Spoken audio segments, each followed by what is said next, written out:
సంవిధానము భాగము 3 మౌలిక హక్కులు సమానత్వమునకు హక్కు ఆర్టికల్ 17 అస్పృశ్యత నిర్మూలన అస్పృశ్యత నిర్మూలించబడినది మరియు ఏ రూపమునైనను దాని ఆచరణ నిషేధింపబడినది. అస్పృశ్యత నుండి ఉత్పన్నమగు ఏ అశక్తత అమలు జరుపుట శాసనరీత్యా శిక్షింపదగు అపరాధమగును.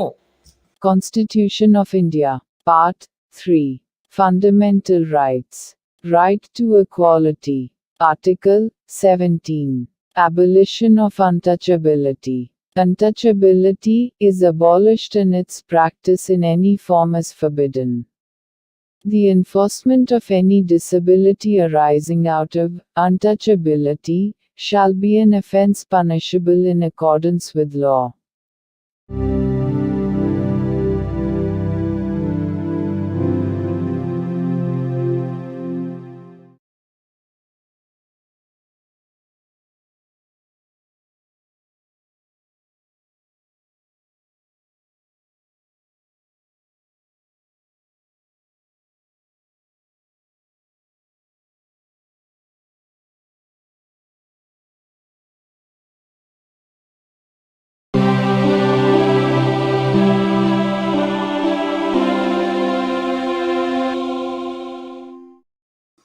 భారత సంవిధానము భాగము 3 మౌలిక హక్కులు సమానత్వమునకు హక్కు ఆర్టికల్ 18 అబాలిషన్ ఆఫ్ టైటిల్స్ రాజ్యము సైనిక లేక విద్యా సంబంధమైన ఘనతను సూచించినది కానట్టి మరే బిరుదనైనను ప్రదత్తము చేయరాదు.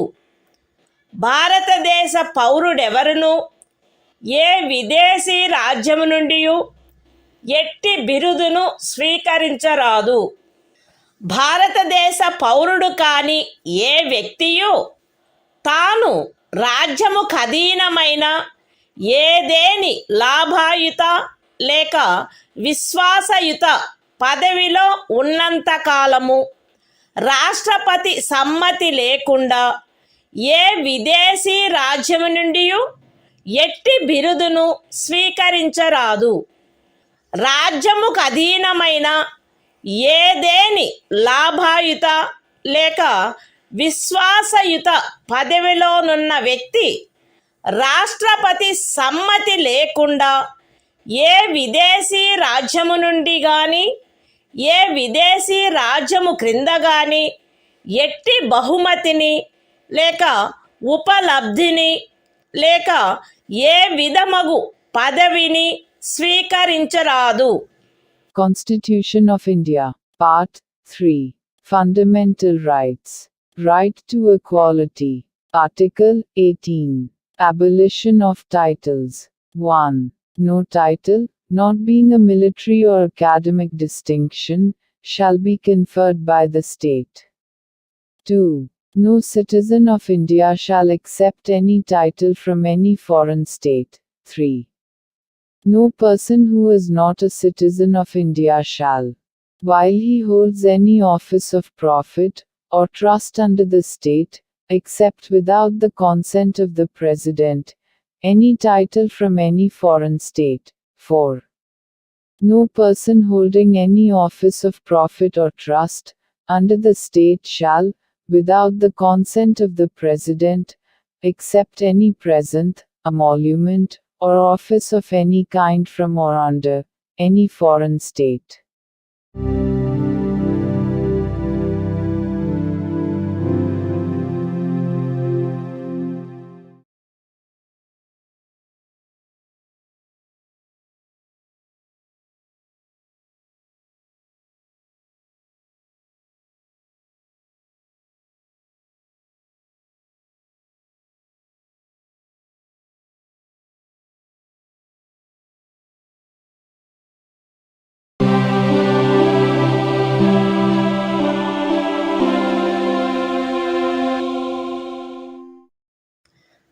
భారత సంవిధానము భాగము 3 మౌలిక హక్కులు.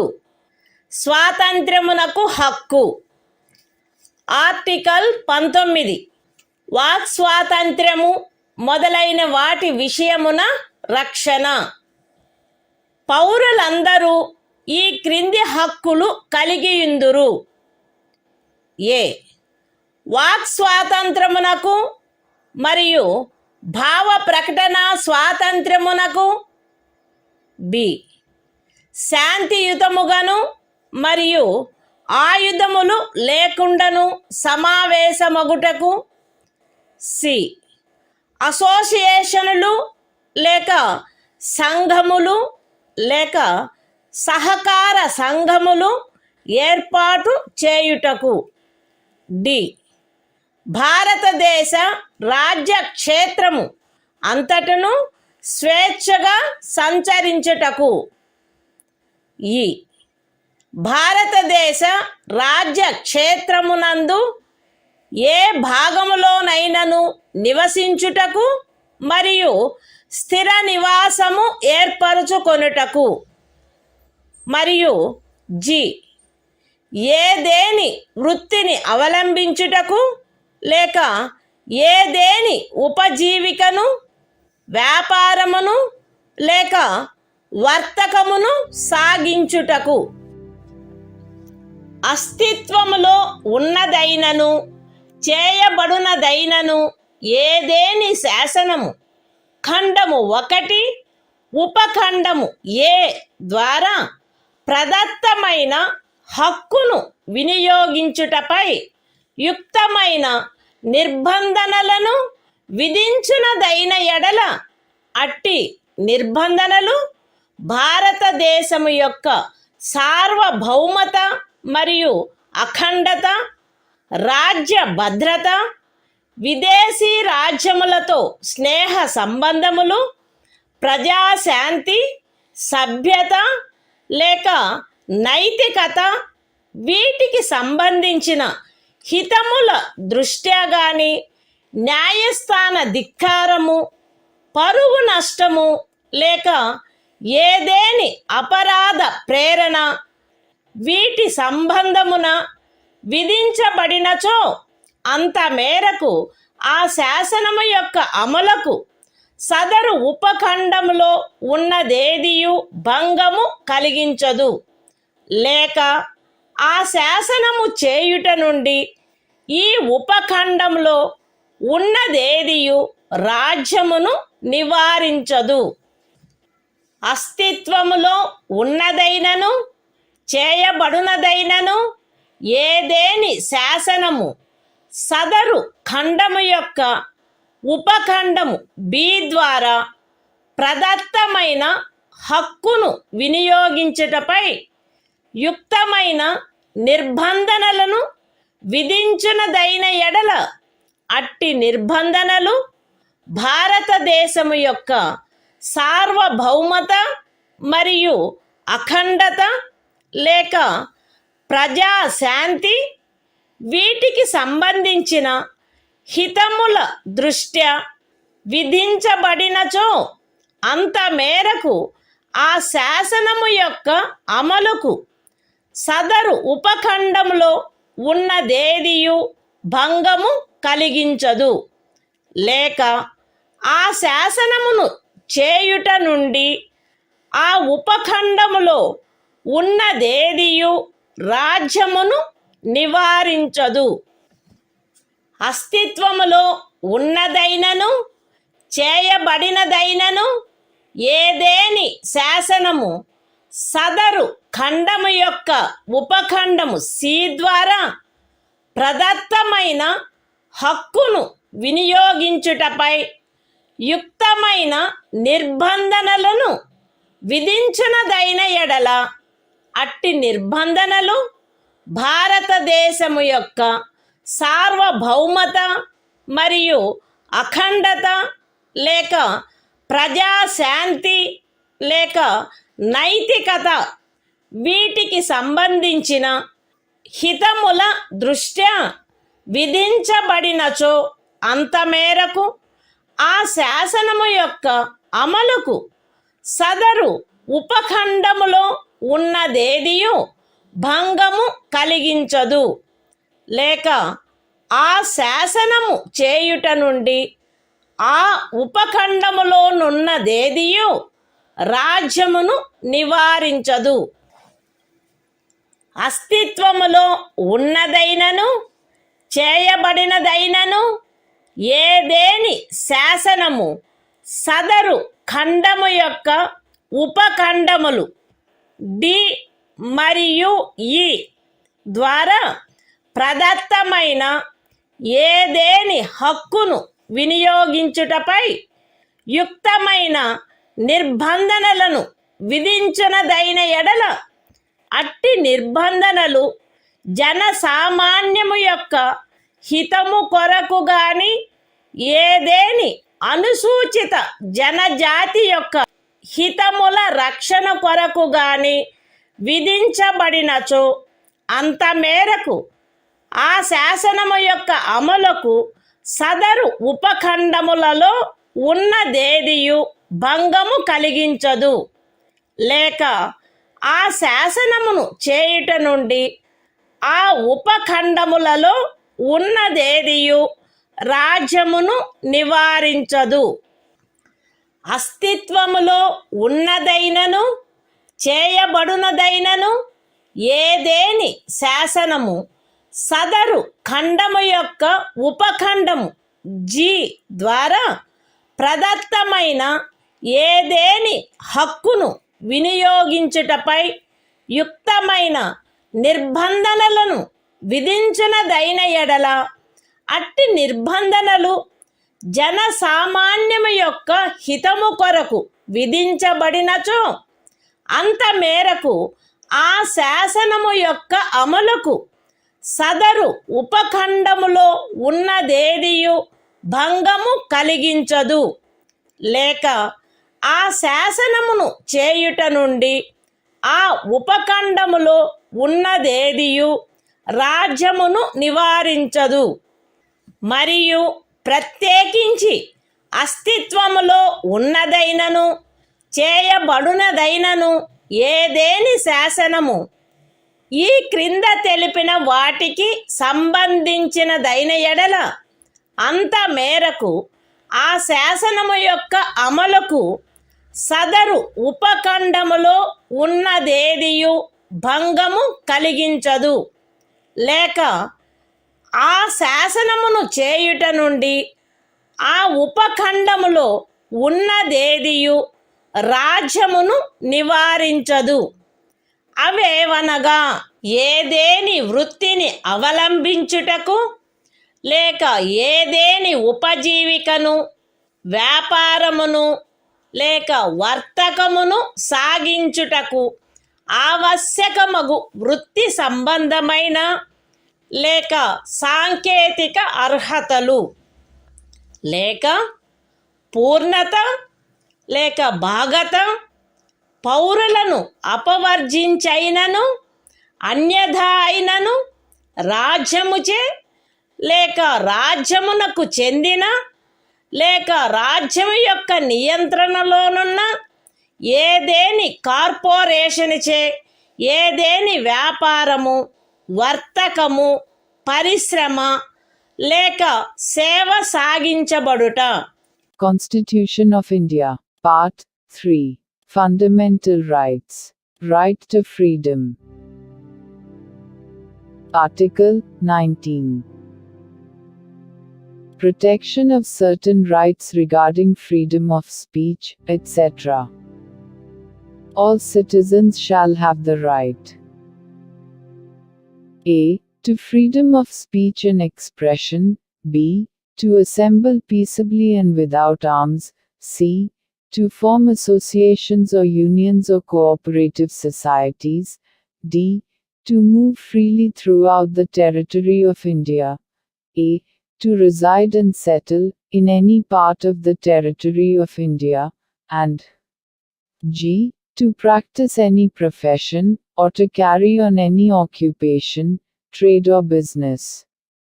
Nothing in subclause A of clause 1 shall affect the operation of any existing law, or prevent the state from making any law, insofar as such law imposes reasonable restrictions on the exercise of the right conferred by the said subclause, in the interests of the sovereignty and integrity of India, the security of the state, friendly relations with foreign states, public order, decency or morality, or in relation to contempt of court, defamation, or incitement to an offense. Nothing in subclause B of the said clause shall affect the operation of any existing law insofar as it imposes, or prevent the state from making any law imposing, in the interests of the sovereignty and integrity of India or public order, reasonable restrictions on the exercise of the right conferred by the said subclause.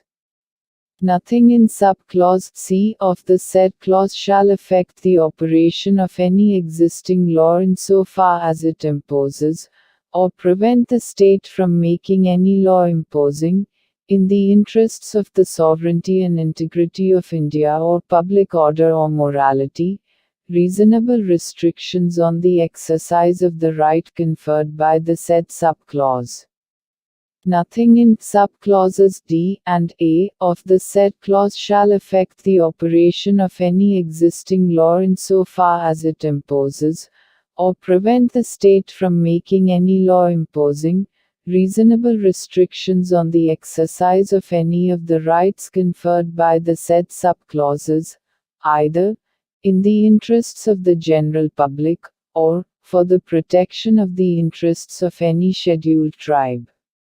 Nothing in subclause G of the said clause shall affect the operation of any existing law, insofar as it imposes, or prevent the state from making any law imposing, in the interests of the general public, reasonable restrictions on the exercise of the right conferred by the said subclause, and, in particular, nothing in the said subclause shall affect the operation of any existing law, insofar as it relates to, or prevent the state from making any law relating to 1.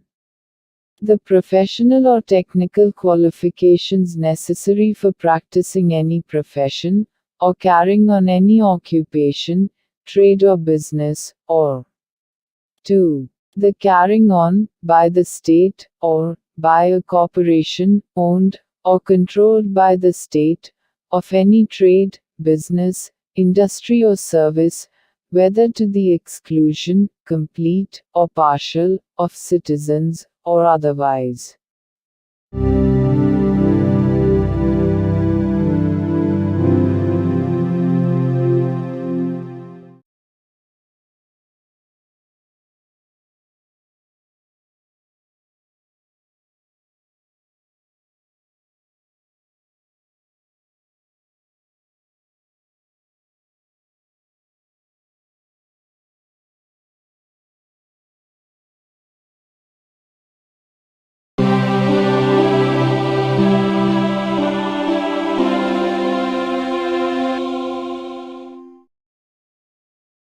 భారత సంవిధానము భాగము 3 మౌలిక హక్కులు స్వాతంత్ర్యమునకు హక్కు article 20 అపరాధములకై నేరస్థాపన విషయమున రక్షణ ఏ వ్యక్తియు అపరాధమని ఆరోపించబడిన కార్యమును చేసిన సమయమున అమలులో ఉన్న శాసనము యొక్క అతిక్రమణకు తప్ప ఏ అపరాధమునకును నేరస్థాపితుడు కారాదు మరియు అపరాధము చేసిన సమయమున అమలులోనున్న శాసనము క్రింద విధింపబడియుండడి దానికంటే మించిన శాస్తికి లోను చేయబడరాదు. ఏ వ్యక్తియు ఒకే అపరాధమునకు ఒకసారికి మించి అభియోగమునకు మరియు శిక్షకు గురి చేయబడరాదు. ఏదైనా అపరాధము చేసినట్లు అభియుక్తుడైన ఏ వ్యక్తియు తనకు వ్యతిరేకముగా సాక్ష్యము నొసగుటకు బలవంతము చేయబడరాదు. Constitution of India, Part 3. Fundamental Rights. Right to Freedom. Article 20. Protection in respect of conviction for offences. No person shall be convicted of any offence except for violation of a law, in force, at the time of the commission of the act, charged as an offence, nor be subjected to a penalty greater than that, which might have been inflicted under the law, in force, at the time of the commission of the offence. No person shall be prosecuted and punished, for the same offence, more than once. No person accused of any offence shall be compelled to be a witness against himself.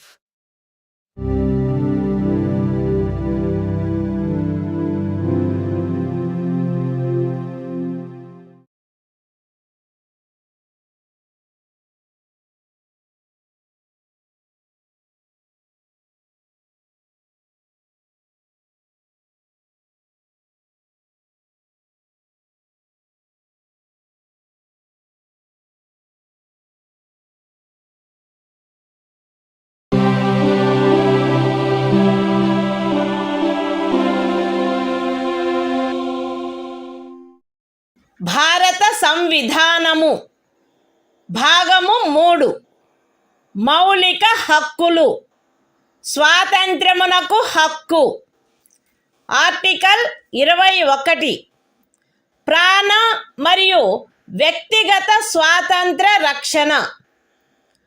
శాసనము ద్వారా స్థాపితమైన ప్రక్రియ ప్రకారము తప్ప ఏ వ్యక్తి యొక్క ప్రాణము లేక వ్యక్తిగత స్వాతంత్ర్యము హరించబడరాదు.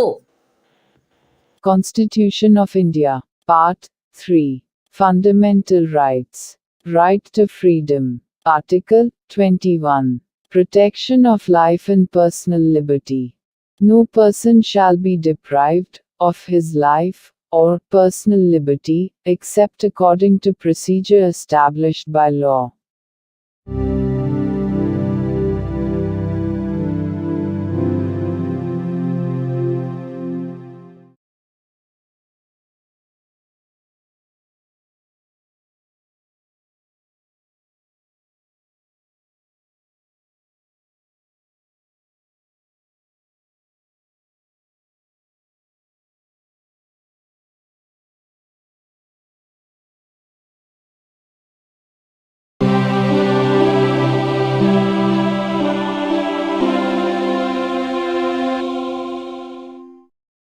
భారత సంవిధానము భాగము 3.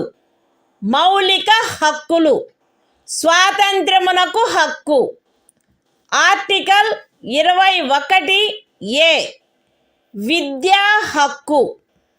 రాజ్యము శాసనము ద్వారా నిర్ధారించునట్టి రీతిలో 6 నుండి 14 సంవత్సరముల వయసులోని పిల్లలందరికీ నిశుల్క మరియు నిర్బంధ విద్యను కల్పించవలెను.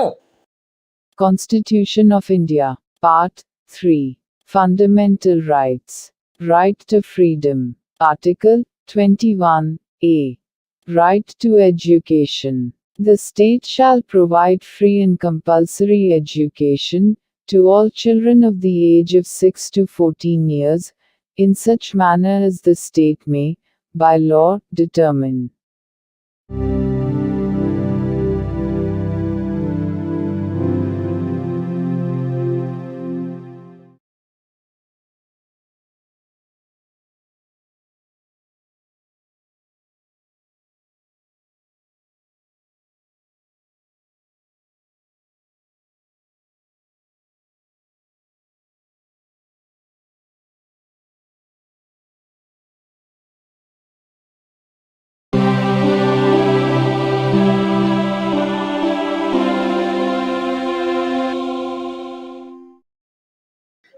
భారత సంవిధానము భాగము 3 మౌలిక హక్కులు స్వాతంత్రమునకు హక్కు ఆర్టికల్ 22 కొన్ని సందర్భములలో అరెస్టు మరియు నిరోధము నుండి రక్షణ. అరెస్టు చేయబడిన ఏ వ్యక్తియు అట్టి అరెస్టుకు గల కారణములను గూర్చి వీలైనంత త్వరితముగా తెలియజేయబడకుండా అభిరక్షణలో నిరోధించబడరాదు మరియు తాను కోరిన న్యాయవాది సలహా పొందుటకు అట్టి న్యాయవాదిచే ప్రతివాదన చేయించుకొనుటకు గల హక్కు అతనికి నిరాకరించబడరాదు. అరెస్టు చేయబడి అభిరక్షణలో నిరోధించబడిన ప్రతి వ్యక్తి అట్లు అరెస్టు చేయబడిన తరువాత అరెస్టు చేయబడిన స్థలము నుండి అక్కడికి అత్యంత సమీపమున గల మెజిస్ట్రేటు న్యాయస్థానమునకు అతనిని తీసుకొని పోవుటకు ఆవశ్యకమైన కాలమును మినహాయించి 24 గంటల లోపల అట్టి మెజిస్ట్రేటు సమక్షమున హాజరుపరచబడవలెను మరియు అట్టి ఏ వ్యక్తియు మెజిస్ట్రేటు యొక్క ప్రాధికారం లేకుండా సదరు కాలావధికి మించి అభిరక్షణలో నిరోధించబడరాదు. ఖండములు 1 మరియు 2లో ఉన్నదేదియు ఈ క్రింది వ్యక్తికి వర్తించదు.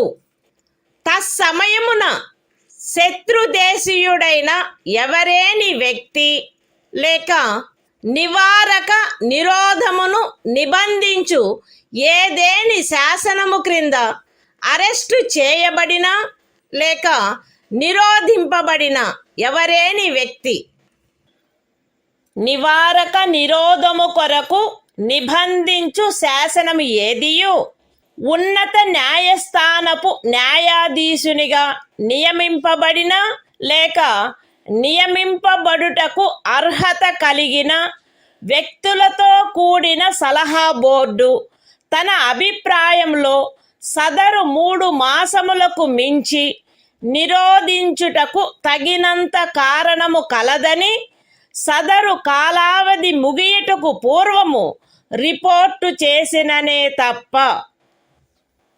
అయితే ఈ ఖండములోనున్నదేదియు ఖండము 7 యొక్క ఉపఖండము బి క్రింద పార్లమెంటు చేసిన ఏదేని శాసనము ద్వారా విహితమైన గరిష్ట కాలావధికి మించి ఏ వ్యక్తినైనను నిరోధించుటకు ప్రాధికారము నొసగదు లేక అట్టి వ్యక్తి ఖండము 7 యొక్క ఉపఖండములు ఏ మరియు బిల క్రింద పార్లమెంటు చేయబడిన ఏదేని శాసనము యొక్క నిబంధనలను అనుసరించి నిరోధించబడిననే తప్ప ఒక వ్యక్తిని 3 మాసముల కంటే ఎక్కువ కాలావధికి నిరోధించుటకు ప్రాధికారము నొసగదు. నివారక నిరోధమును నిబంధించు ఏదేని శాసనము క్రింద చేయబడిన ఉత్తర్వును అనుసరించి ఎవరేని వ్యక్తి నిరోధించబడినప్పుడు అట్లు ఉత్తర్వు చేయు ప్రాధికారి అట్టి ఉత్తర్వును చేయుటకు గల కారణములను వీలైనంత త్వరితముగా ఆ వ్యక్తికి తెలియపరచవలెను మరియు ఆ ఉత్తర్వుకు విరుద్ధముగా విన్నవించుకొనుటకు అతనికి శీఘ్రతమైన అవకాశమును కలిగించవలెను. ఖండము 5లో నిర్దేశింపబడిన ఉత్తర్వును చేయు ప్రాధికారి ఏ సంగతులను వెల్లడించుట ప్రజాహితమునకు విరుద్ధమని తలచునో అట్టి సంగతులను అతడు వెల్లడించవలెనని సదరు ఖండములోనిదేదియు అపేక్షించరాదు. పార్లమెంటు శాసనము ద్వారా ఈ క్రింది విషయములను విహితము చేయవచ్చును.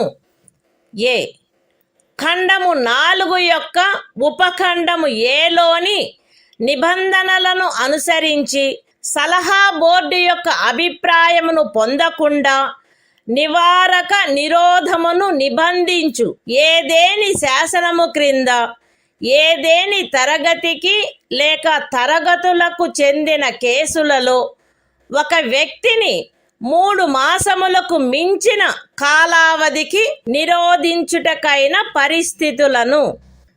B.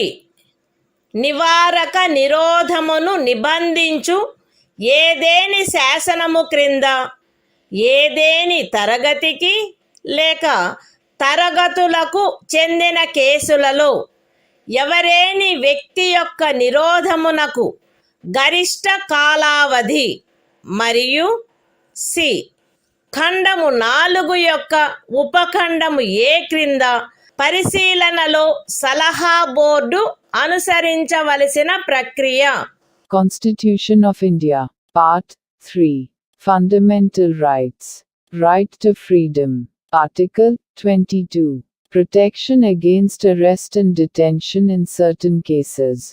1. No person who is arrested shall be detained in custody without being informed, as soon as may be, of the grounds for such arrest. Nor shall he be denied the right to consult, and to be defended by, a legal practitioner of his choice. 2. Every person who is arrested and detained in custody shall be produced before the nearest magistrate, within a period of 24 hours, of such arrest excluding the time necessary for the journey from the place of arrest, to the court of the magistrate, and no such person shall be detained in custody beyond the said period, without the authority of a magistrate.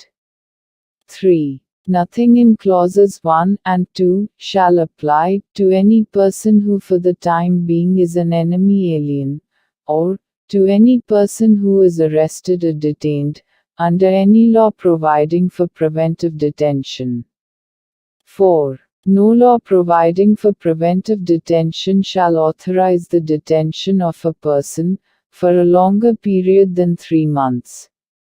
Unless, an advisory board consisting of persons, who are, or have been, or are qualified to be appointed as, judges of a high court, has reported, before the expiration of the said period of 3 months, that there is in its opinion sufficient cause for such detention.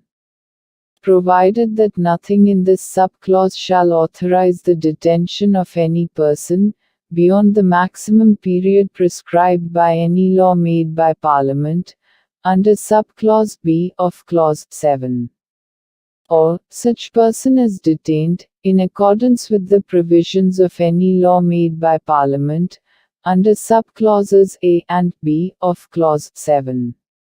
5. When any person is detained in pursuance of an order made under any law, providing for preventive detention, the authority making the order shall, as soon as may be, communicate to such person the grounds on which the order has been made, and shall afford him the earliest opportunity of making a representation against the order. 6. Nothing in clause 5 shall require the authority making any such order, as is referred to in that clause, to disclose facts, which such authority considers to be against the public interest to disclose. 7. Parliament may by law prescribe a. The circumstances, under which in the class, or classes of cases, in which a person may be detained for a period longer than 3 months, under any law providing for preventive detention, without obtaining the opinion of an advisory board, in accordance with the provisions of subclause A of clause 4. B. The maximum period, for which any person may in any class, or classes of cases, be detained, under any law, providing for preventive detention. And C. The procedure to be followed by an advisory board, in an inquiry, under subclause A of clause 4.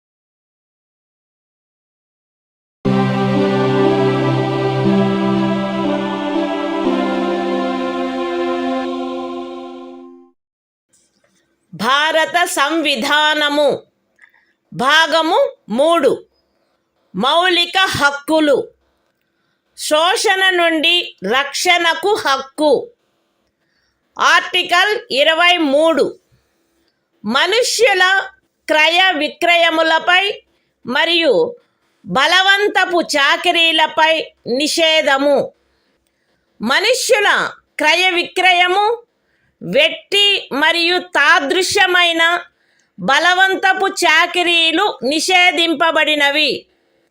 ఈ నిబంధన యొక్క ఉల్లంఘన శాసనరీత్యా శిక్షింపదగు అపరాధమగును.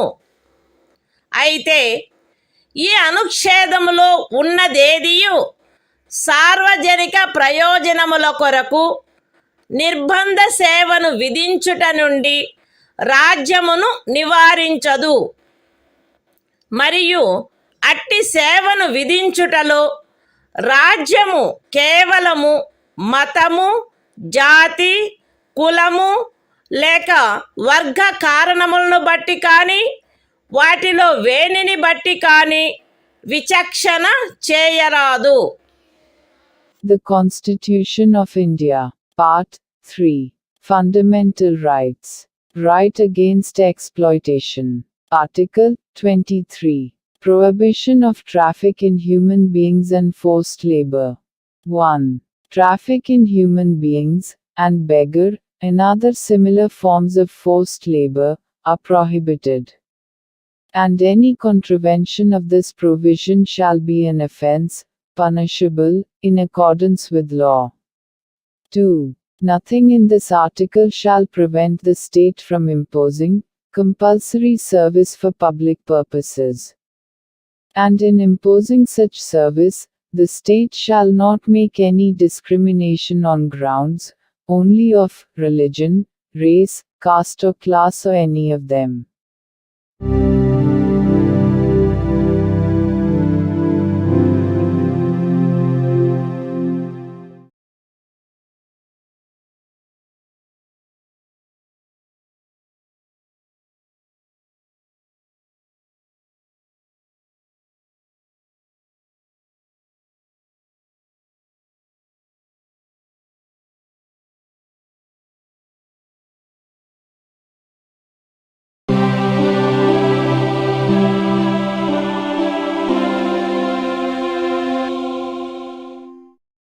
భారత సంవిధానము భాగము 3 మౌలిక హక్కులు శోషణ నుండి రక్షణకు హక్కు ఆర్టికల్ 24 కర్మాగారాలు మొదలైన వాటిలో బిడ్డలను ఉద్యోగములో నుంచుటపై నిషేధము 14 సంవత్సరముల లోపు వయసు గల ఏ బిడ్డయు ఏ కర్మాగారములో కానీ గనిలో కానీ పని చేయుటకు ఉద్యోగములో ఉంచబడరాదు లేక అపాయకరమైన ఏదేని ఇతర ఉద్యోగములలో ఉంచబడరాదు. The Constitution of India, Part 3, Fundamental Rights, Right Against Exploitation, Article 24, Prohibition of employment of children in factories, etc. No child below the age of 14 years shall be employed to work in any factory or mine, or engaged in any other hazardous employment.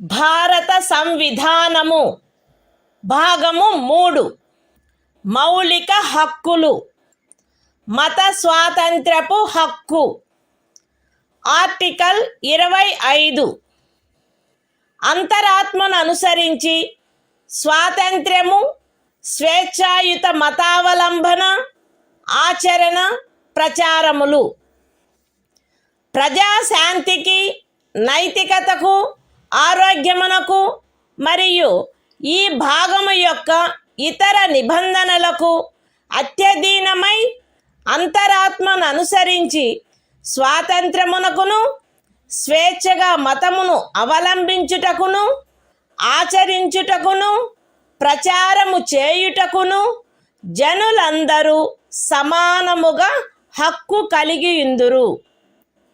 ఈ అనుచ్ఛేదమునందున్నదేదియు మతాచారణకు సంబంధించిన ఏదేని ఆర్థిక, విత్తీయ, రాజకీయ లేక ఇతర లౌకిక కార్యకలాపమును క్రమబద్ధపరుచునదై లేక పరిమితపరుచునదై సాంఘిక సంక్షేమమునకును, సంస్కరణకును లేక సార్వజనిక స్వభావము గల హిందూ మత సంస్థలలో హిందువులలోని అన్ని వర్గములకును, శాఖలకును ప్రవేశము కలగచేయు నిబంధన చేయునదై అస్తిత్వములోనున్న ఏదేని శాసనము యొక్క అమలుకు భంగము కలిగించదు లేక అట్టి ఏ శాసనమునైనను చేయుట నుండి రాజ్యమును నివారించదు. ఎక్స్ప్లనేషన్ 1. కృపాన ధారణ, కృపాన వహనము సిక్కు మతావలంబనములో చేరియున్నట్లు భావింపబడవలెను. ఎక్స్ప్లనేషన్ 2. ఖండము 2 యొక్క ఉపఖండము బిలో హిందువులను గూర్చిన నిర్దేశమునందు సిక్కు, జైన లేక బౌద్ధ మతావలంబ వ్యక్తులను గూర్చిన నిర్దేశము చేరియున్నట్లు అన్వయించబడవలెను మరియు హిందూ మత సంస్థలను గూర్చిన నిర్దేశము తదనుసారముగా అన్వయించబడవలెను. The Constitution of India, Part 3. Fundamental Rights. Right to freedom of religion. Article 25. Freedom of conscience and free profession, practice and propagation of religion. 1. Subject to public order, morality and health, and, to the other provisions of this part, all persons are equally entitled to freedom of conscience, and the right, freely to profess, practice, and propagate religion. 2. Nothing in this article shall affect the operation of any existing law, or prevent the state from making any law, regulating or restricting any economic, financial, political or other secular activity which may be associated with religious practice. B.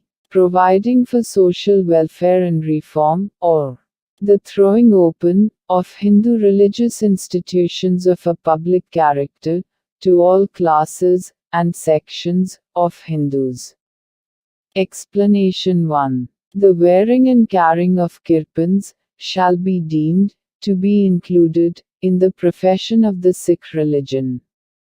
Explanation 2. In subclause B of clause 2, the reference to Hindus shall be construed as including a reference to persons professing the Sikh, Jaina, or Buddhist religion, and the reference to Hindu religious institutions shall be construed accordingly.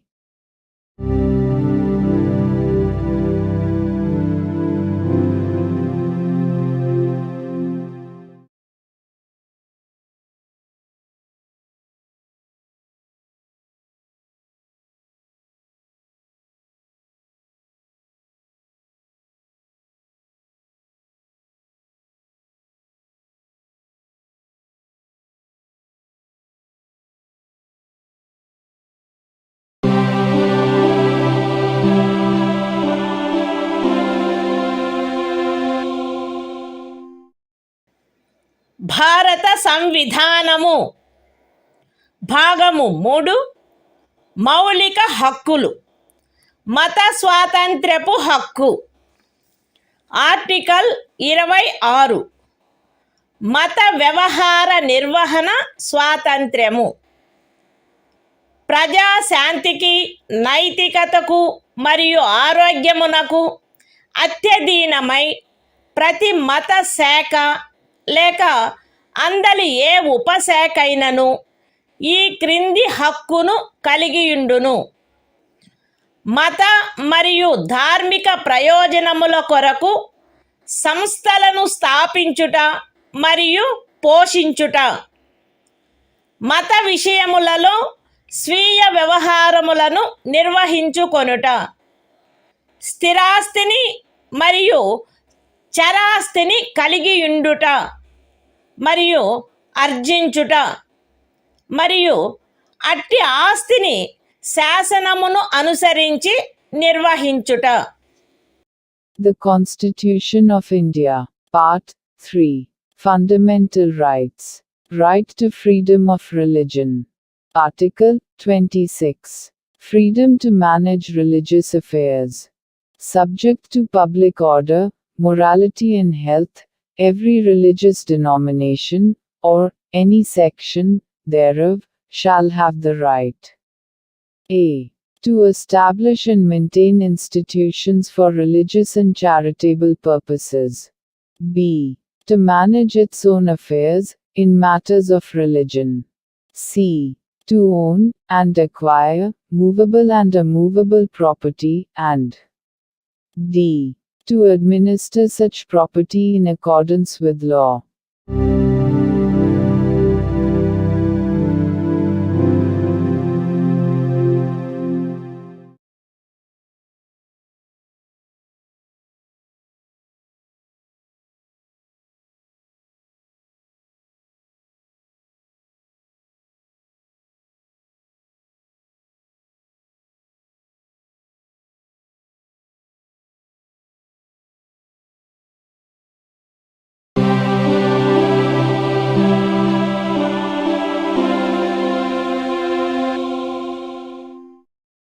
భారత సంవిధానము. భాగము 3 మౌలిక హక్కులు. మత స్వాతంత్ర్యపు హక్కు. Article 27 ఏదేని ప్రత్యేకమైన మతమును అభివృద్ధి చేయుటకు పన్నుల చెల్లింపును గూర్చిన స్వాతంత్ర్యము. ఏదేని ప్రత్యేకమైన మతమును లేక మత శాఖను అభివృద్ధి చేయుటకు లేక పోషించుటకు అగు ఖర్చులను భరించుటకై ఏ పన్నుల వలన రాబడి నిర్దిష్టముగా కేటాయించబడునో ఆ పన్నులను చెల్లించుటకు ఏ వ్యక్తిని బలవంత పెట్టరాదు. The Constitution of India, Part 3. Fundamental Rights. Right to freedom of religion. Article 27. Freedom as to payment of taxes for promotion of any particular religion. No person shall be compelled to pay any taxes, the proceeds of which are specifically appropriated in payment of expenses for the promotion or maintenance of any particular religion or religious denomination.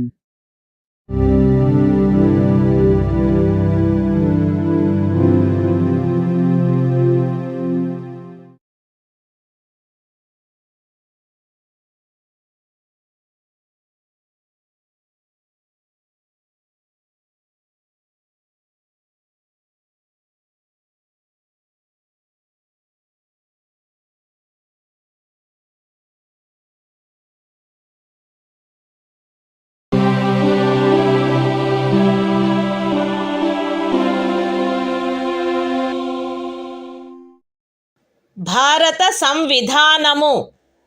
భాగము 3 మౌలిక హక్కులు. మత స్వాతంత్ర్యపు హక్కు. Article 28 కొన్ని విద్యా సంస్థలలో మత బోధ లేక మత సంబంధమైన ఆరాధన జరుగుతున్నప్పుడు హాజరగుటను గూర్చిన స్వాతంత్ర్యము.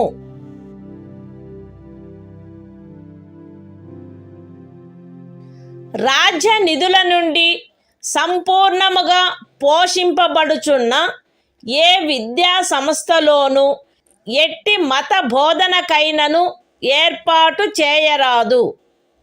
ఖండము 1లో ఉన్నదేదియు రాజ్యముచే నిర్వహింపబడుచుండి మతబోధ జరగవలెనని ఆపేక్షించు ధర్మాదాయము లేక ట్రస్ట్ కింద స్థాపించబడిన ఏ విద్యా సంస్థకును వర్తించరాదు. రాజ్యముచే గుర్తింపబడిన లేక రాజ్య నిధుల నుండి సహాయమును పొందుతున్న ఏదేని విద్యా సంస్థలో హాజరగుచున్న ఏ వ్యక్తినైనను అట్టి సంస్థలో చేయబడు ఏదేని మత బోధలో పాల్గొనవలసినదని కానీ, అట్టి సంస్థలో లేక దానికి సంబంధించిన ఏదేని ఆవరణలో జరపబడు ఏదేని మత సంబంధమైన ఆరాధనకు హాజరు కావలెనని కానీ, అందుకు ఆ వ్యక్తిని కానీ, ఆ వ్యక్తి మైనర్ అయినచో అతని సంరక్షకుడు కానీ సమ్మతించిననే తప్ప కోరరాదు. The Constitution of India, Part 3. Fundamental Rights. Right to freedom of religion. Article 28. Freedom is to attendance at religious instruction, or religious worship, in certain educational institutions. 1. No religious instruction shall be provided in any educational institution, wholly maintained out of state funds. 2. Nothing in Clause 1 shall apply to an educational institution, which is administered by the state, but has been established under any endowment or trust, which requires that religious instruction shall be imparted in such institution. 3. No person attending any educational institution recognized by the state, or receiving aid out of state funds, shall be required to take part in any religious instruction that may be imparted in such institution, or to attend any religious worship that may be conducted in such institution or in any premises attached thereto, unless such person, or, if such person is a minor, his guardian has given his consent thereto.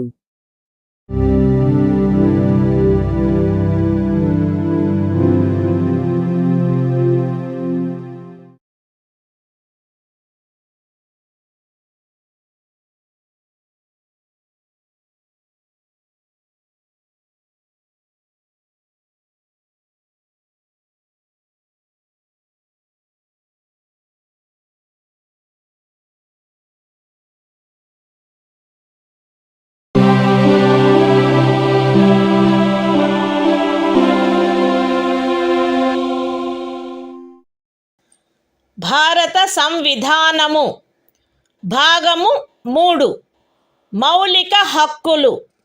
సాంస్కృతిక మరియు విద్యా విషయక హక్కులు. Article 29 అల్పసంఖ్యాక వర్గముల యొక్క హితముల రక్షణ. భారతదేశ రాజ్య క్షేత్రములో లేక అందలి ఏ భాగములో నివసించుచున్న పౌరులలోని ఏదేని వర్గము వారు తమ విశిష్ట భాష, లిపి లేక సంస్కృతిని కలిగి ఉండినచో వారు దానిని కాపాడుకొనుటకు హక్కు కలిగి ఉందురు. రాజ్యముచే పోషింపబడుచున్న లేక రాజ్య నిధుల నుండి సహాయము పొందుచున్న ఏ విద్యా సంస్థలోనైనను కేవలము మతము, జాతి, కులము, భాష కారణములను బట్టి కానీ, వాటిలో దేనిని బట్టి కానీ ఏ పౌరునికైనను ప్రవేశము నిరాకరించబడరాదు. The Constitution of India. Part 3. Fundamental Rights. Cultural and Educational Rights. Article 29. Protection of Interests of Minorities.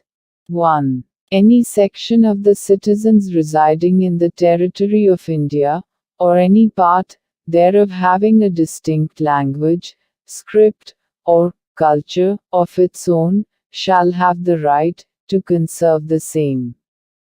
2. No citizen shall be denied admission into any educational institution maintained by the state, or receiving aid out of state funds, on grounds only of religion, race, caste, language, or any of them.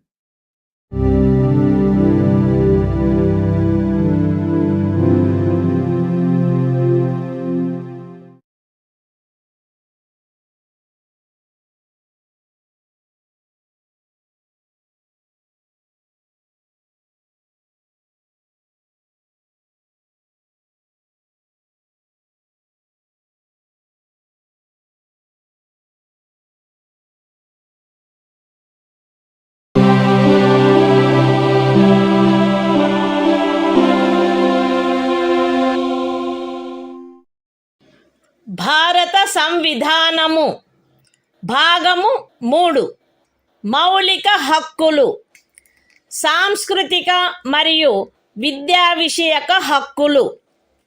Article 30 విద్యా సంస్థలను స్థాపించుటకు మరియు నిర్వహించుటకు అల్పసంఖ్యాక వర్గములకు గల హక్కు. మత ప్రాతిపదికపై కానీ భాషా ప్రాతిపదికపై కానీ ఏర్పడిన అల్పసంఖ్యాక వర్గముల వారందరూ తమకు అభీష్టమైన విద్యా సంస్థలను స్థాపించుకొనుటకును నిర్వహించుకొనుటకును హక్కు కలిగియుందురు. ఖండము 1లో నిర్దేశింపబడిన అల్పసంఖ్యాక వర్గముచే స్థాపింపబడి నిర్వహింపబడుతున్న ఒక విద్యా సంస్థ యొక్క ఏదేని ఆస్తిని నిర్బంధముగా అధ్యార్థించుటను నిబంధించు ఏదేని శాసనము చేయుటలో అట్టి ఆస్తి అధ్యార్జన కొరకు అట్టి శాసనము ద్వారా నియతము చేయబడిన లేక దాని కింద నిర్ధారించబడిన మొత్తము ఆ ఖండము క్రింద హామీ ఇవ్వబడిన హక్కును పరిమితపరచకుండునట్లు లేక రద్దుపరచకుండునట్లు రాజ్యము కట్టుదిట్టము చేయవలెను.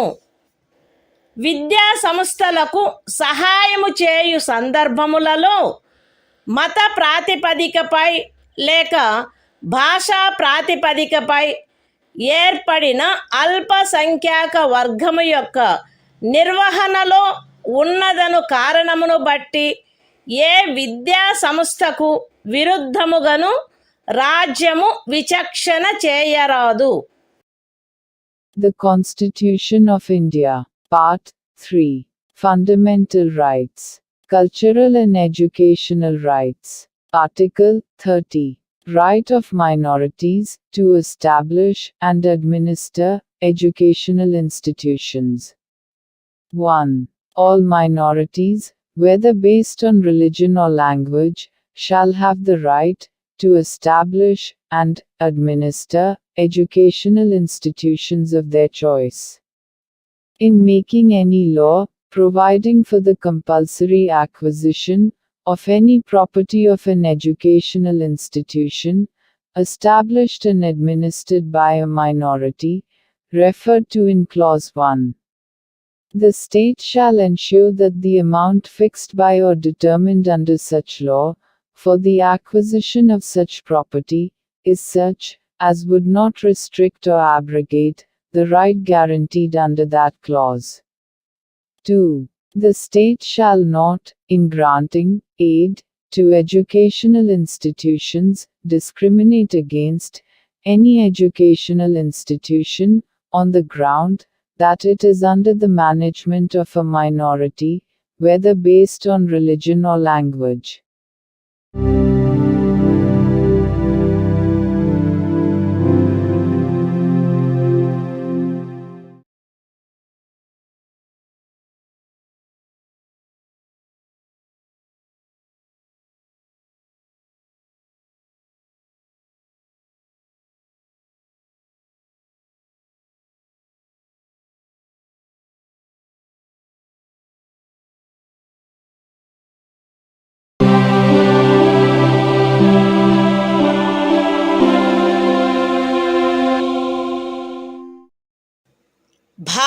సంవిధానము.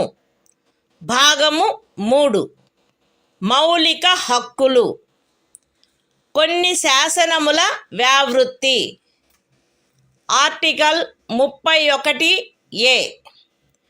ఎస్టేటు మొదలగు వాటి అధ్యార్జన కొరకు నిబంధించు శాసనము వ్యావృత్తి. 13వ అనుచ్ఛేదంలో ఏమి ఉన్నప్పటికీ రాజ్యమిచే ఏదేని ఎస్టేటు యొక్క లేక అందలి ఏవేని హక్కుల యొక్క గాని అధ్యార్జన కొరకు లేక అట్టి హక్కుల నిర్వాపన లేక మార్పు కొరకు లేక ప్రజాహితమునకు లేక ఆస్తి యొక్క సముచిత నిర్వహణను చేకూర్చుటకు గాని రాజ్యము ఏదేని ఆస్తి యొక్క నిర్వహణను పరిమిత కాలము వరకు చేపట్టుట కొరకు లేక ప్రజాహితమునకు లేక ఏదేని కార్పొరేషనుల సముచిత నిర్వహణను చేకూర్చుటకు 2 లేక అంతకు మించిన కార్పొరేషనుల యొక్క విలీనీకరణ కొరకు లేక కార్పొరేషన్ల యొక్క నిర్వాహక ఏజెంట్ల,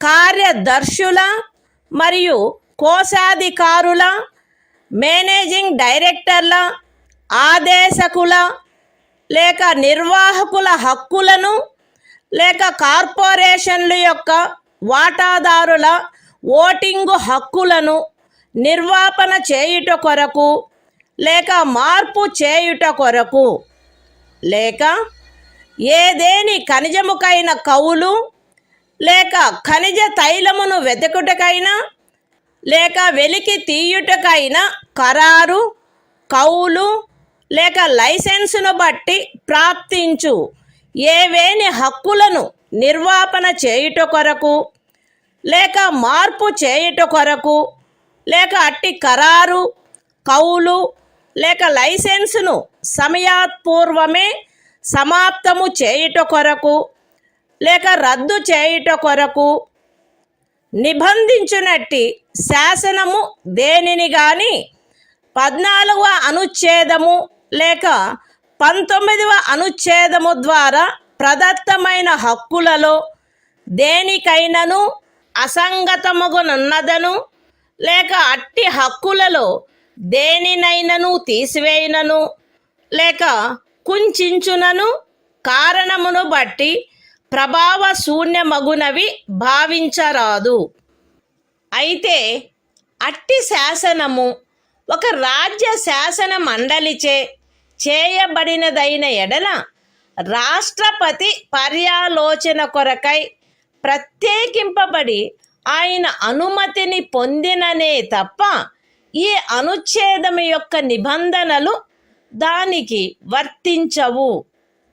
అంతేకాక రాజ్యముచే ఏదేని ఎస్టేటు అధ్యార్జింపబడుటకు ఏదేని శాసనము నిబంధన చేయునెడల మరియు ఆ ఎస్టేటులో చేరిన ఏదేని భూమి ఒక వ్యక్తి యొక్క స్వంత సేద్యము క్రిందయున్న ఎడల అట్టి అధ్యార్జనకు సంబంధించిన శాసనములో మార్కెట్ విలువకు తగ్గని రేటు చొప్పున నష్టపరిహారము చెల్లించుటకు నిబంధనలున్ననే తప్ప తత్సమయమున అమలులోనున్న ఏదేని శాసనము క్రింద అతడికి వర్తించడి గరిష్ట పరిమితి లోపు ఉన్న భూమిలోని ఏదేని భూభాగము కానీ దానిపై గల లేక దానికి చెందియున్న ఏదేని భవనము కానీ కట్టడము కానీ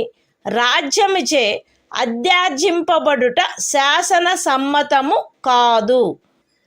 ఈ అనుచ్ఛేదములో ఏదేని స్థానిక ప్రాంతము విషయమున ఎస్టేటు అను పదము ఆ ప్రాంతమునందు అమలులోనున్న భూమి కౌళ్లకు సంబంధించి అస్తిత్వంలోనున్న శాసనములో ఆ పదమునకు గాని స్థానీయ తుల్య పదమునకు గాని ఏ అర్థము కలదో ఆ అర్థమునే కలిగియుండును మరియు అందు ఈ క్రిందివి కూడా చేరియుండును.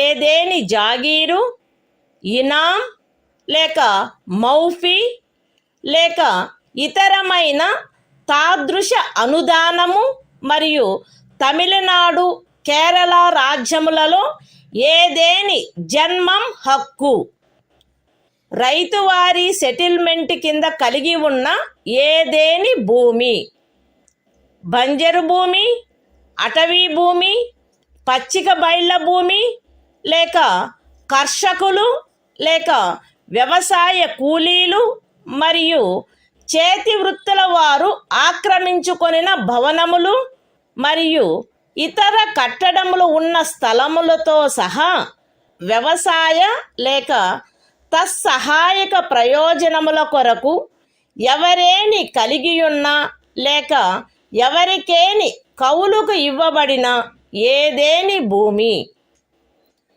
ఎస్టేట్ విషయమున హక్కులు అను పదమునందు ప్రొప్రైటరు, సబ్ ప్రొప్రైటరు, అపర ప్రొప్రైటరు, ధారణాధికారి, రైతు లేక రైతు కింది రైతు లేక ఇతర మధ్యస్థుని యందు నిహితమయ్యుండు ఏవైనా హక్కులు మరియు భూమి శిస్తును గూర్చిన ఏవైనా హక్కులు లేక విశేషాధికారములు చేరియుండును. The Constitution of India, Part 3. Fundamental Rights. Saving of certain laws. Article 31A.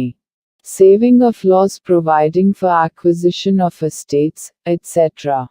Notwithstanding anything contained in Article 13, no law providing for the acquisition by the state of any estate or of any rights therein, or the extinguishment or modification of any such rights, or the taking over of the management of any property by the state, for a limited period, either in the public interest, or in order to secure the proper management of the property, or the amalgamation of two or more corporations, either in the public interest, or in order to secure the proper management of any of the corporations, or the extinguishment or modification of any rights of managing agents, secretaries and treasurers, managing directors, or managers of corporations, or of any voting rights of shareholders thereof, or the extinguishment or modification of any rights accruing by virtue of any agreement, lease or license for the purpose of searching for, or winning, any mineral or mineral oil, or the premature termination or cancellation of any such agreement, lease or license, shall be deemed to be void on the ground that it is inconsistent with, or takes away or abridges, any of the rights conferred by Article 14 or Article 19. Provided that, where such law is a law, made by the legislature of a state, the provisions of this article shall not apply thereto, unless such law, having been reserved for the consideration of the President, has received his assent. Provided further, that, where any law makes any provision for the acquisition by the state of any estate and where any land comprised therein is held by a person under his personal cultivation, it shall not be lawful for the state to acquire any portion of such land, as is within the ceiling limit, applicable to him under any law for the time being in force, or any building or structure standing thereon or tenant thereto, unless the law relating to the acquisition of such land, building or structure, provides for payment of compensation, at a rate, which shall not be less than the market value thereof. In this article, the expression estate shall, in relation to any local area, have the same meaning as that expression, or its local equivalent has in the existing law, relating to land tenures in force, in that area, and shall also include any jagir, inam, or mu fee, or other similar grant. And, in the states of Tamil Nadu and Kerala, any Janmam right. Any land held under Ryotwari settlement. Any land held, or let for purposes of agriculture, or for purposes ancillary thereto, including waste land, forest land, land for pasture, or sites of buildings, and other structures occupied by cultivators of land, agricultural laborers, and village artisans. The expression, rights, in relation to an estate, shall include any rights vesting in a proprietor, sub-proprietor, under-proprietor, tenure-holder, rayat, under-rayat, or other intermediary, and any rights, or privileges in respect of land revenue.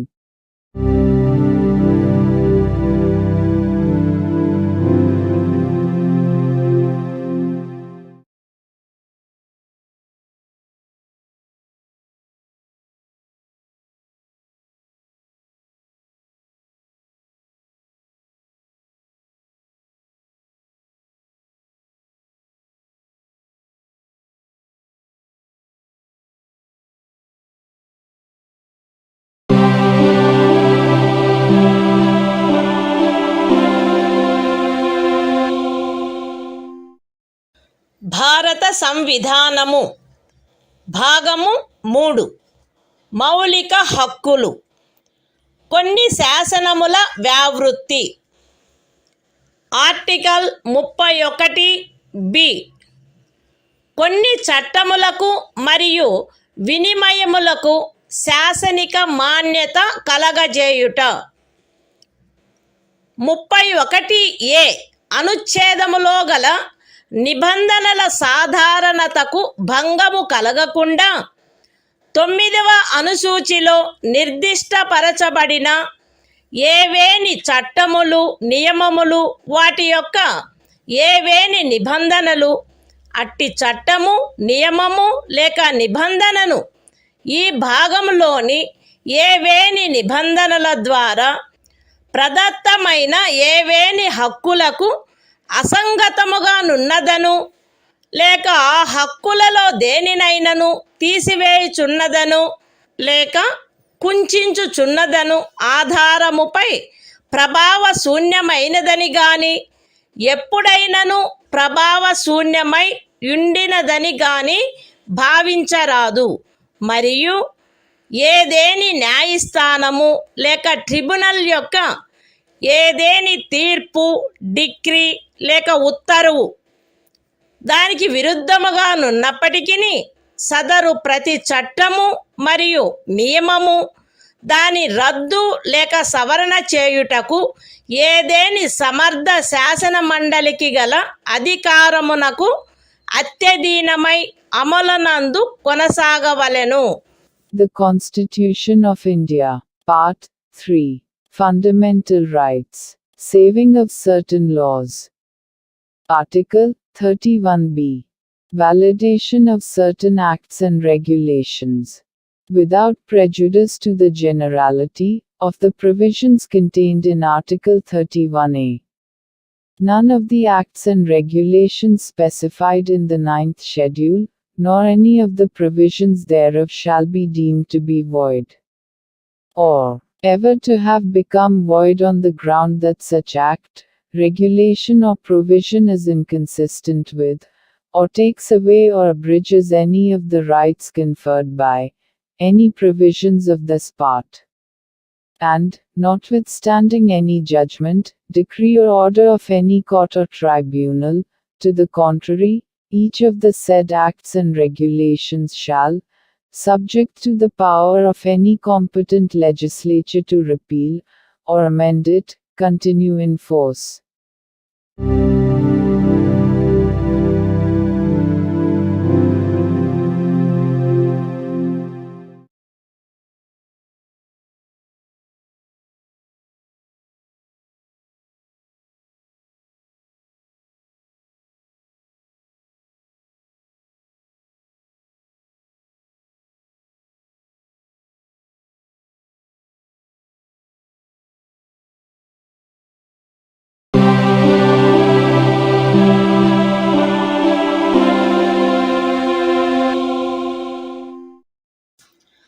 భారత సంవిధానము భాగము 3 మౌలిక హక్కులు.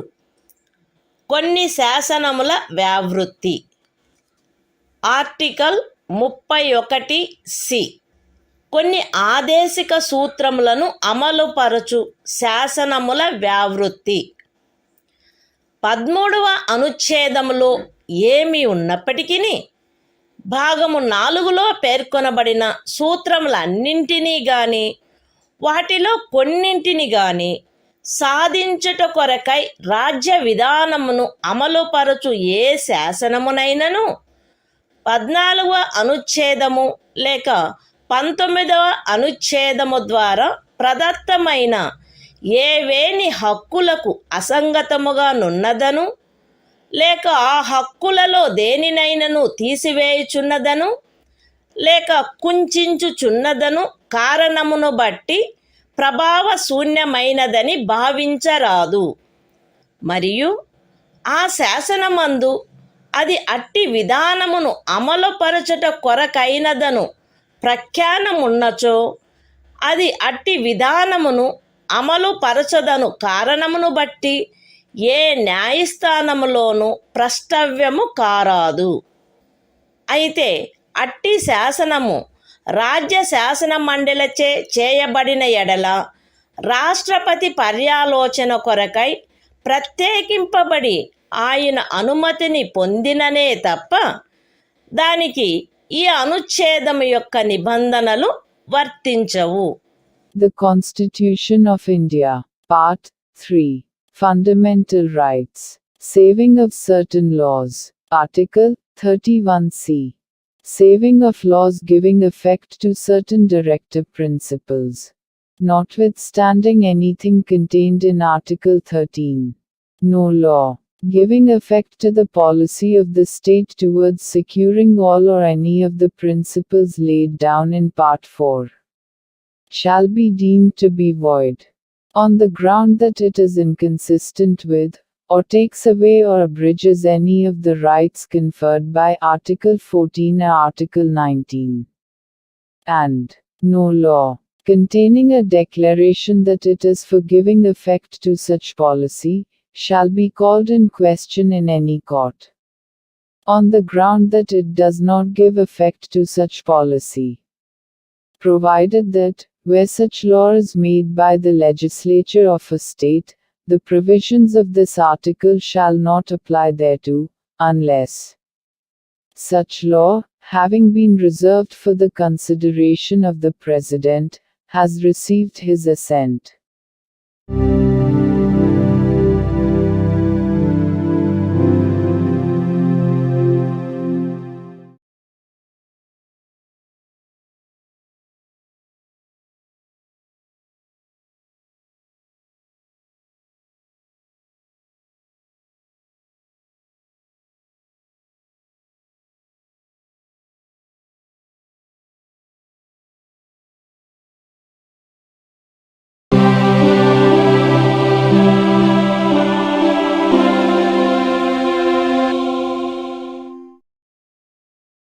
భారత సంవిధానము భాగము 3 మౌలిక హక్కులు. సంవిధానిక ప్రత్యుపాయములకు హక్కు. Article 32 ఈ భాగముచే ప్రదత్తము చేయబడిన హక్కులను అమలుపరుచుటకు ప్రత్యుపాయములు. ఈ భాగము ద్వారా ప్రదత్తమైన హక్కులను అమలుపరచుటకు సముచిత చర్యల ద్వారా సర్వోన్నత న్యాయస్థానమును అర్థించు హక్కుకు హామీ ఇయ్యబడినది.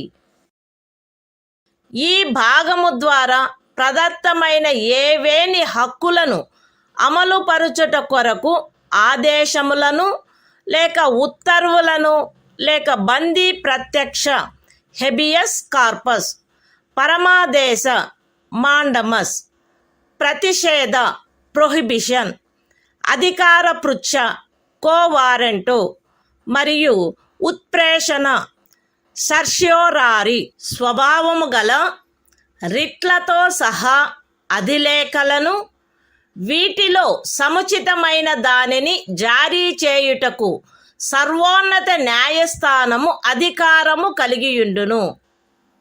ఖండములు 1 మరియు 2 ద్వారా సర్వోన్నత న్యాయస్థానమునకు ప్రదత్తమైన అధికారములకు భంగము కలగకుండా ఖండము 2 క్రింద సర్వోన్నత న్యాయస్థానముచే వినియోగింపబడదగు అధికారముల అన్నిటినీ కానీ వాటిలో దేనినైనను కానీ ఏదేని ఇతర న్యాయస్థానమునకు దాని అధికారిత యొక్క స్థానిక హద్దులలో వినియోగించు అధికారమును శాసనము ద్వారా parliament వసగవచ్చును.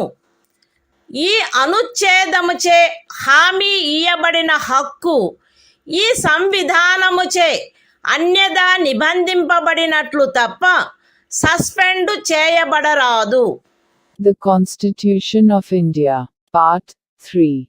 Fundamental Rights. Right to constitutional remedies. Article 32. Remedies for enforcement of rights conferred by this part. 1. The right to move the Supreme Court, by appropriate proceedings for the enforcement of the rights conferred by this part, is guaranteed.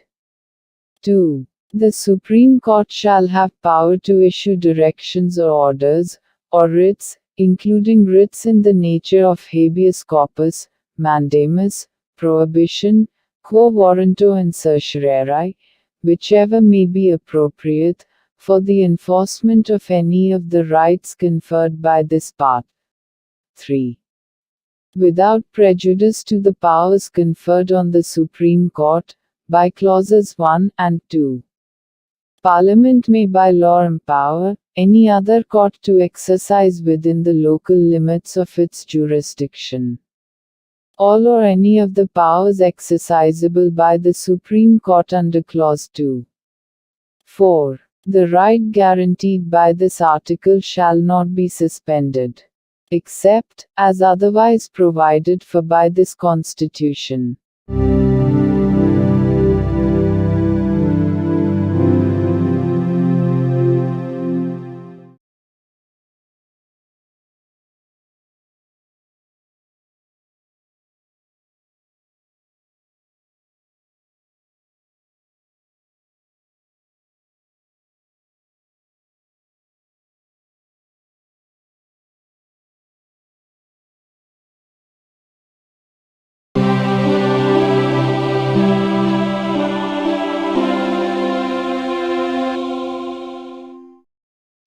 భారత సంవిధానము భాగము 3 మౌలిక హక్కులు సంవిధానిక ప్రత్యుపాయములకు హక్కు.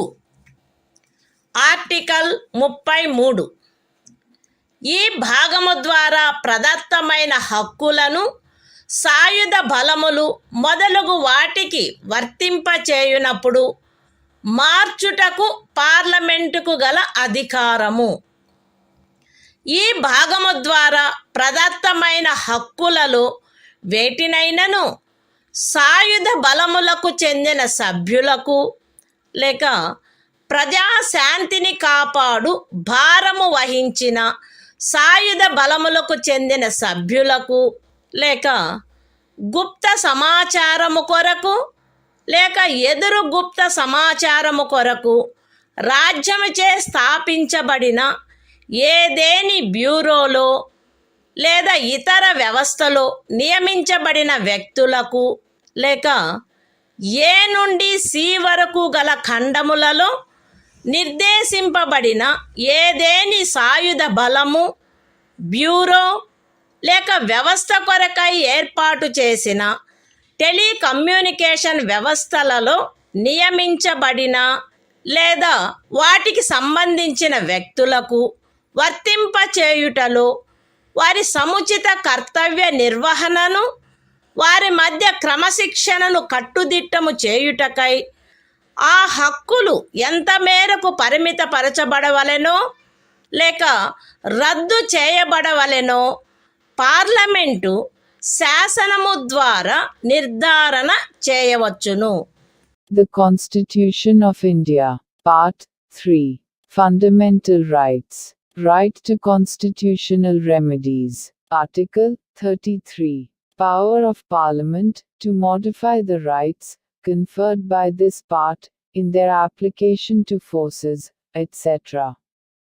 Parliament may by law determine to what extent any of the rights conferred by this part shall, in their application to the members of the armed forces, or the members of the forces charged with the maintenance of public order, or persons employed in any bureau or other organization established by the state for purposes of intelligence or counterintelligence, or person employed in or in connection with the telecommunication systems set up for the purposes of any force, bureau, or organization referred to in clauses A to C be restricted or abrogated so as to ensure the proper discharge of their duties and the maintenance of discipline among them.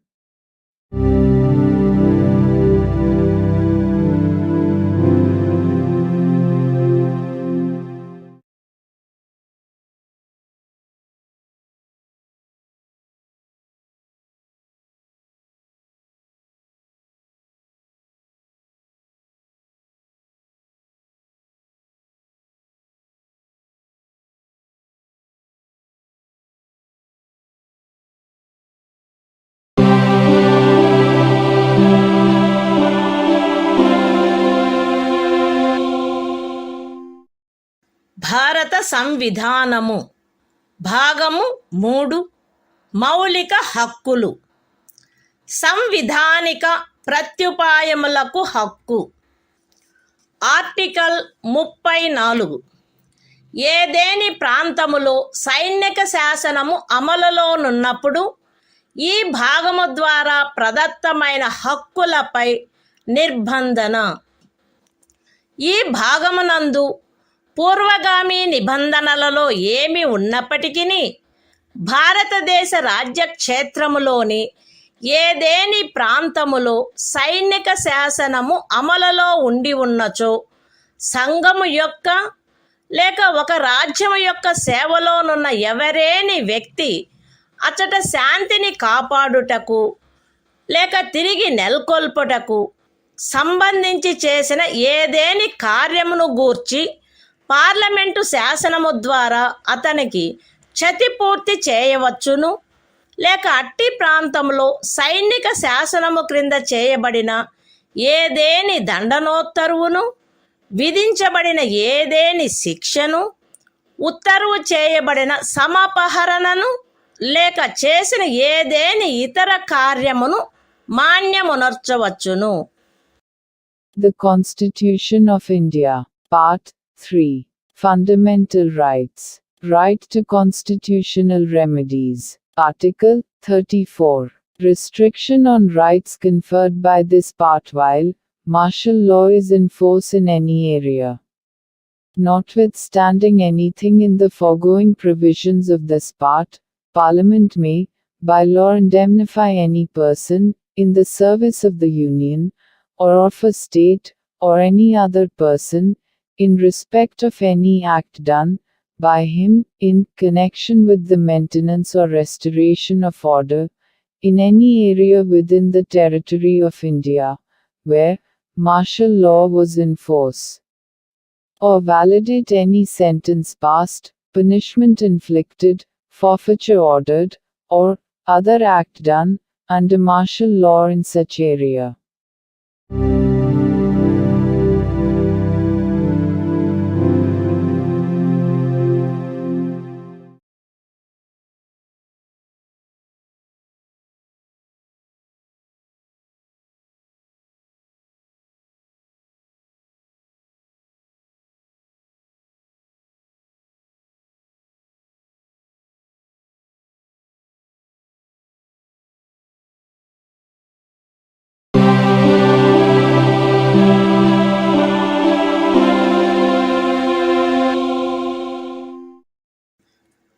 భారత సంవిధానము భాగము 3 మౌలిక హక్కులు సంవిధానిక ప్రత్యుపాయములకు హక్కు. Article 35 ఈ భాగము యొక్క నిబంధనలను అమలుపరచుటకు శాసన నిర్మాణము.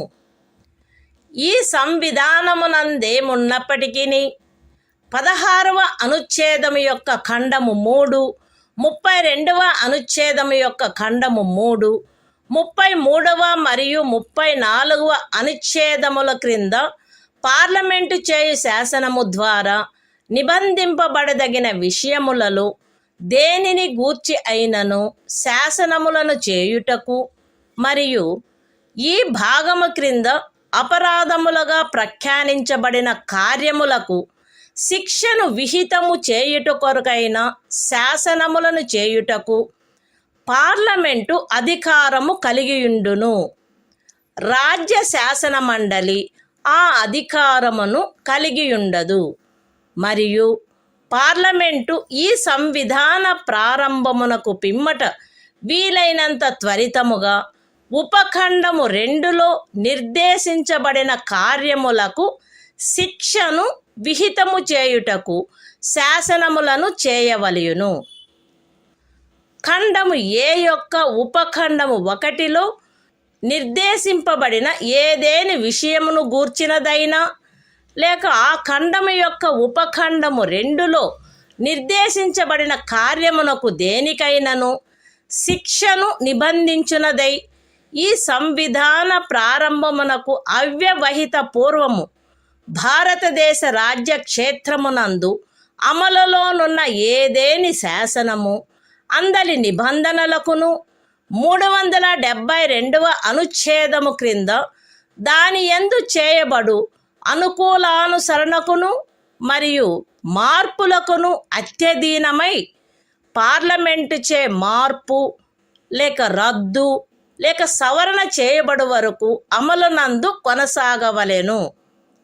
విశదీకరణ. ఈ అనుచ్ఛేదమునందు అమలులోనున్న శాసనము అను పదబంధము 372వ అనుచ్ఛేదములో ఆ పదబంధమునకు ఏ అర్థము కలదో ఆ అర్థమునే కలిగియుండును. The Constitution of India, Part 3. Fundamental Rights. Right to Constitutional Remedies. Article 35. Legislation to give effect to the provisions of this part. Notwithstanding anything in this Constitution, Parliament shall have, and the legislature of a state shall not have, power to make laws with respect to any of the matters which, under Clause 3 of Article 16, Clause 3 of Article 32, Article 33 and Article 34 may be provided for by law made by Parliament, and for prescribing punishment for those acts which are declared to be offences under this part. And Parliament shall, as soon as may be after the commencement of this Constitution, make laws for prescribing punishment for the acts referred to in subclause 2. Any law in force immediately before the commencement of this Constitution, in the territory of India, with respect to any of the matters referred to in subclause 1 of Clause A, or providing for punishment for any act referred to in subclause 2 of that clause shall, subject to the terms thereof, and to any adaptations and modifications that may be made therein, under Article 372, continue in force until altered, or repealed, or amended, by Parliament. Explanation. In this article, the expression, law in force, has the same meaning as in Article 372.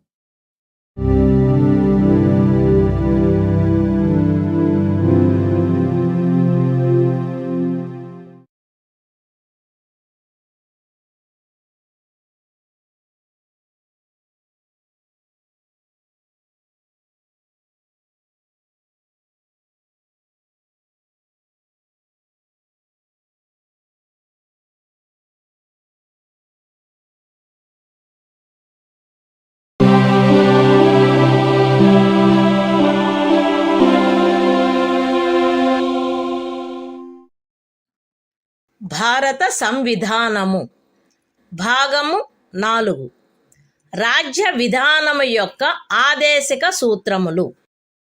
Article 36.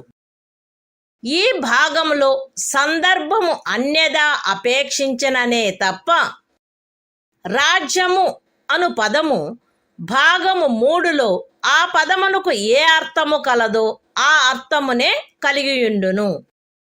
The Constitution of India, Part 4. Directive Principles of State Policy. Article 36. Definition.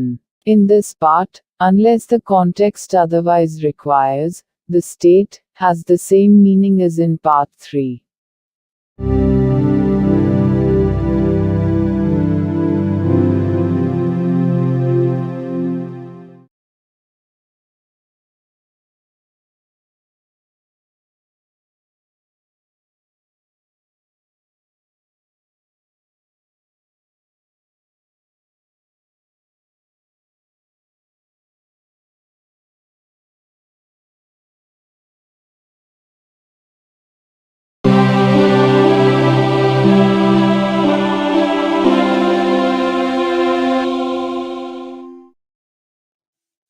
భారత సంవిధానము భాగము 4 రాజ్య విధానము యొక్క ఆదేశిక సూత్రములు.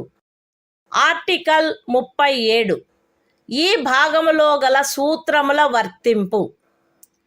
ఈ భాగంలోని నిబంధనలు ఏ న్యాయస్థానముచే కాని అమలు జరపదగినవి కావు. కానీ ఇందు పేర్కొనబడిన సూత్రములు దేశ పరిపాలనకు మూలాధారములుగాను మరియు శాసనములను చేయుటలో వాటిని వర్తింపచేయుట రాజ్యము యొక్క కర్తవ్యమై ఉండవలెను. The Constitution of India, Part 4. Directive Principles of State Policy. Article 37. Application of the principles contained in this part. The provisions contained in this part shall not be enforceable by any court. But the principles therein laid down are, nevertheless, fundamental in the governance of the country, and it shall be the duty of the state to apply these principles in making laws.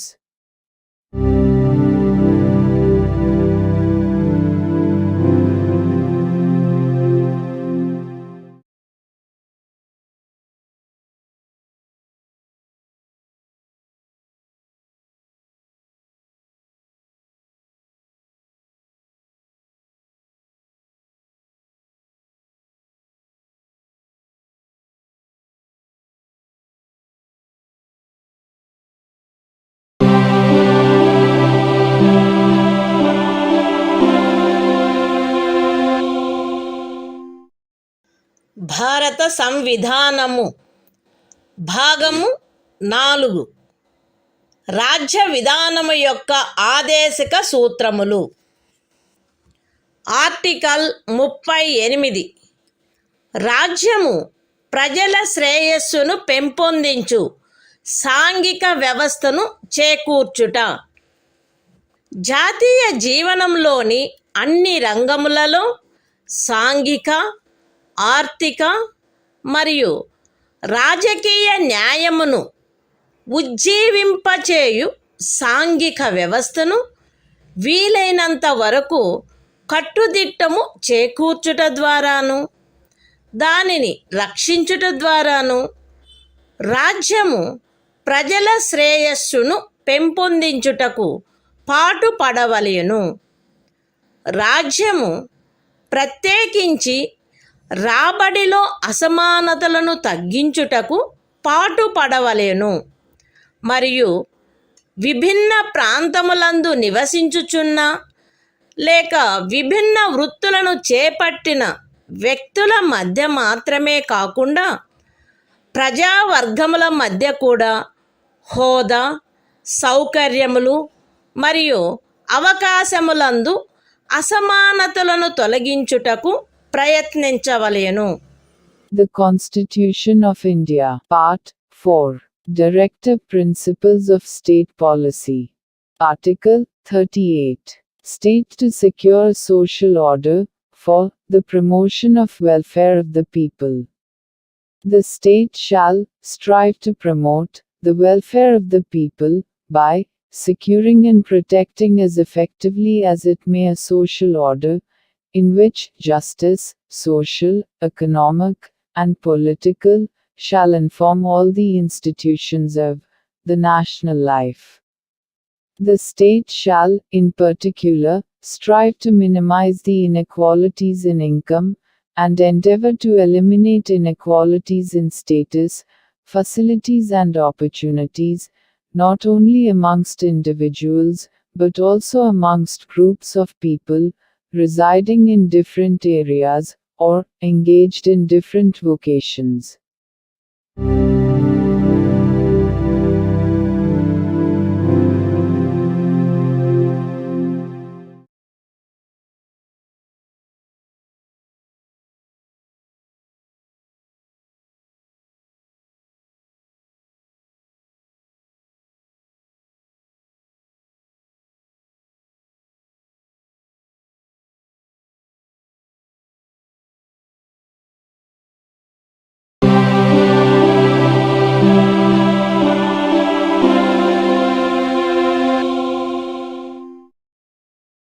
భారత సంవిధానము భాగము 4 రాజ్య విధానము యొక్క ఆదేశిక సూత్రములు.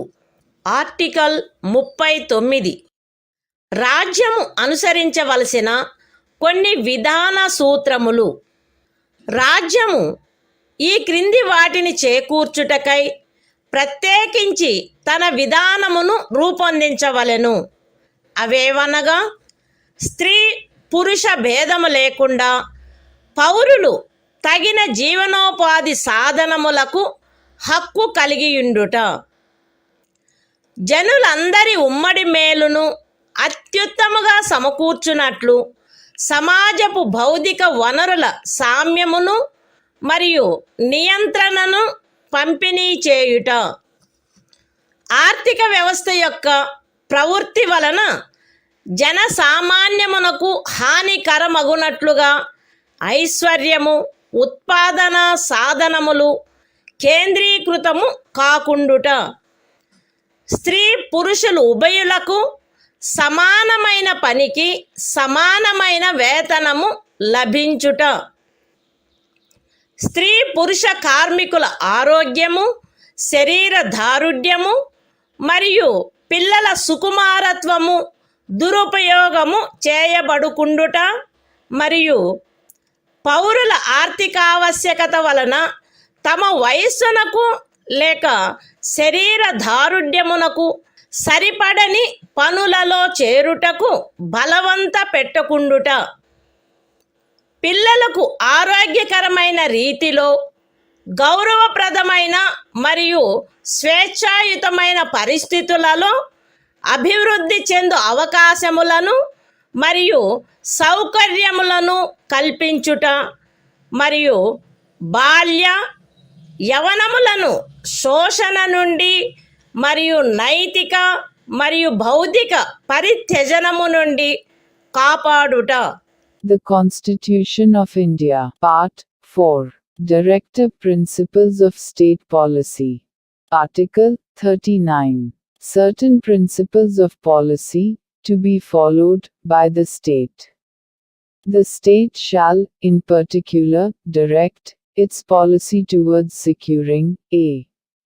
that the citizens, men and women equally, have the right to an adequate means of livelihood. b. that the ownership and control of the material resources of the community are so distributed as best to subserve the common good.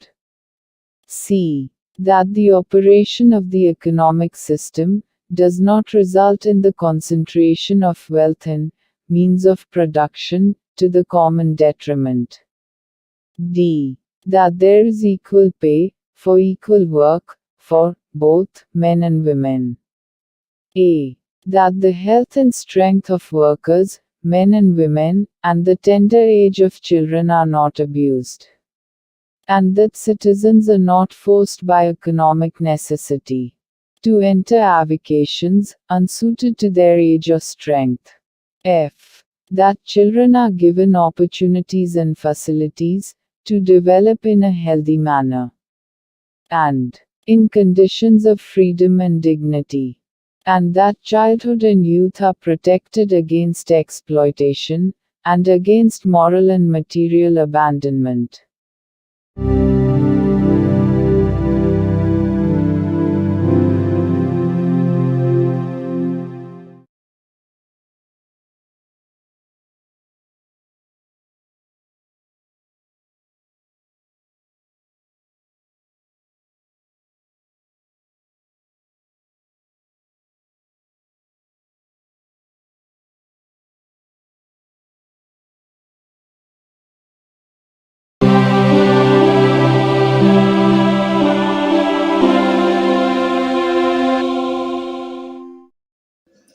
భారత సంవిధానము భాగము 4 రాజ్య విధానము యొక్క ఆదేశక సూత్రములు.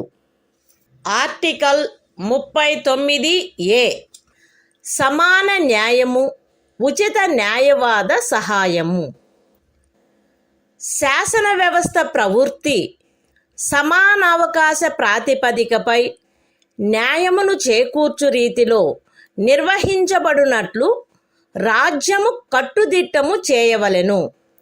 మరియు ప్రత్యేకముగా ఏ పౌరునికైనను ఆర్థిక లేక ఇతర అసక్తతల కారణమున న్యాయమును పొందు అవకాశములు అలభ్యము కాకుండునట్లు కట్టుదిట్టము చేయుటకై తగిన శాసన నిర్మాణమును లేక పథకముల ద్వారా గాని ఏదేని ఇతర విధముగా గాని ఉచిత న్యాయవాద సహాయమును సమకూర్చవలెను. The Constitution of India, Part 4, Directive Principles of State Policy. Article 39A. Equal justice and free legal aid. The state shall secure that the operation of the legal system promotes justice on a basis of equal opportunity, and shall, in particular, provide free legal aid by suitable legislation or schemes, or in any other way to ensure that opportunities for securing justice are not denied to any citizen by reason of economic or other disabilities.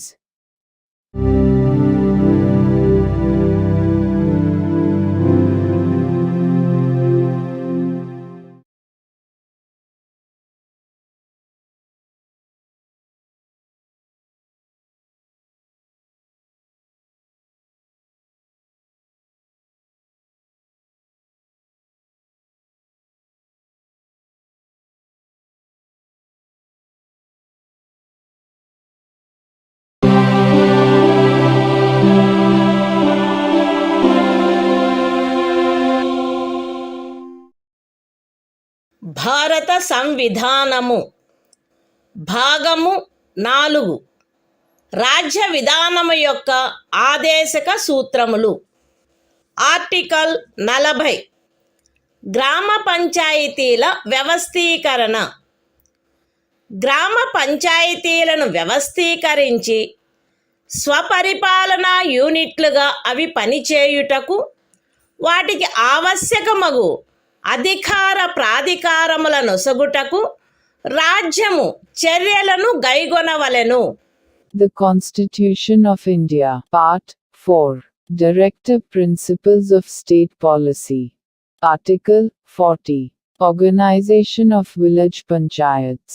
The state shall take steps to organize village panchayats, and endow them with such powers and authority as may be necessary to enable them to function as units of self-government.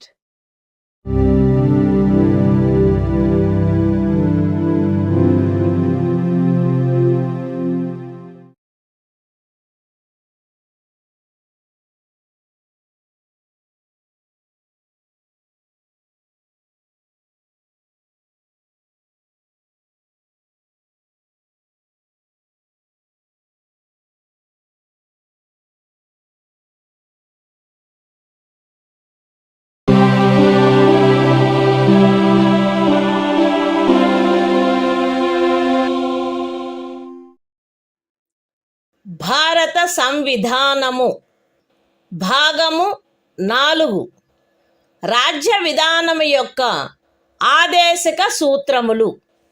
Article 41 పనికి విద్యకు కొన్ని సందర్భములలో ప్రజా సహాయమునకు హక్కు.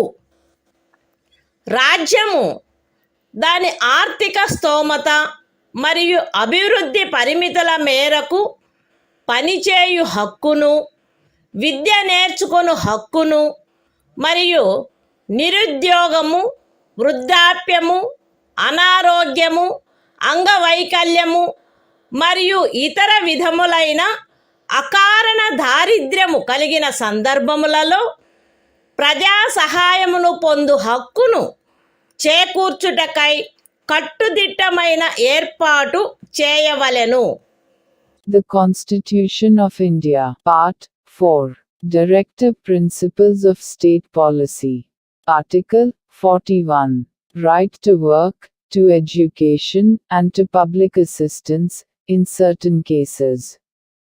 The state shall, within the limits of its economic capacity and development, make effective provision for securing the right to work, to education, and to public assistance, in cases of unemployment, old age, sickness, and disablement, and in other cases of undeserved want.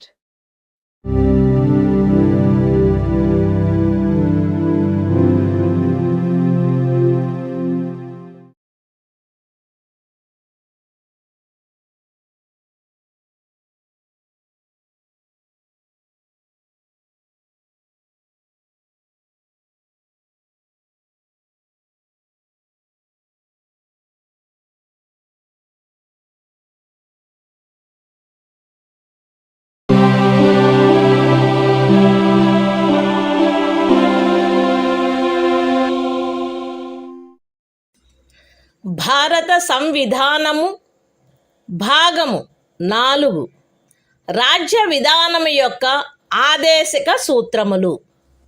Article 42 పని విషయమున న్యాయమైన మరియు మానవోచితమైన పరిస్థితులకు మరియు ప్రసూతి సహాయమునకు ఏర్పాటు. రాజ్యము పనిచేయు విషయమున న్యాయమైన మరియు మానవోచితమైన పరిస్థితులను, ప్రసూతి సహాయమును చేకూర్చుటకు ఏర్పాటు చేయవలెను. The Constitution of India, Part 4, Directive Principles of State Policy.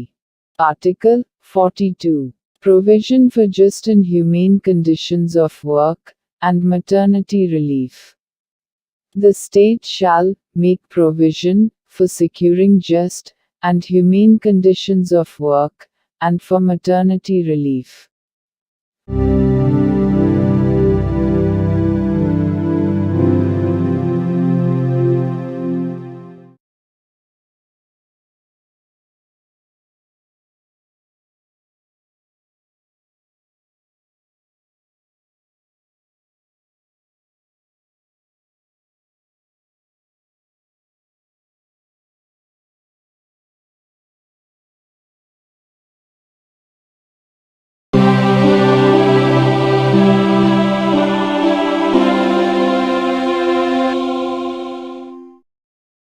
భారత సంవిధానము భాగము 4 రాజ్య విధానము యొక్క ఆదేశక సూత్రములు. ఆర్టికల్ 43 కార్మికులకు జీవన భృతి మొదలగునవి.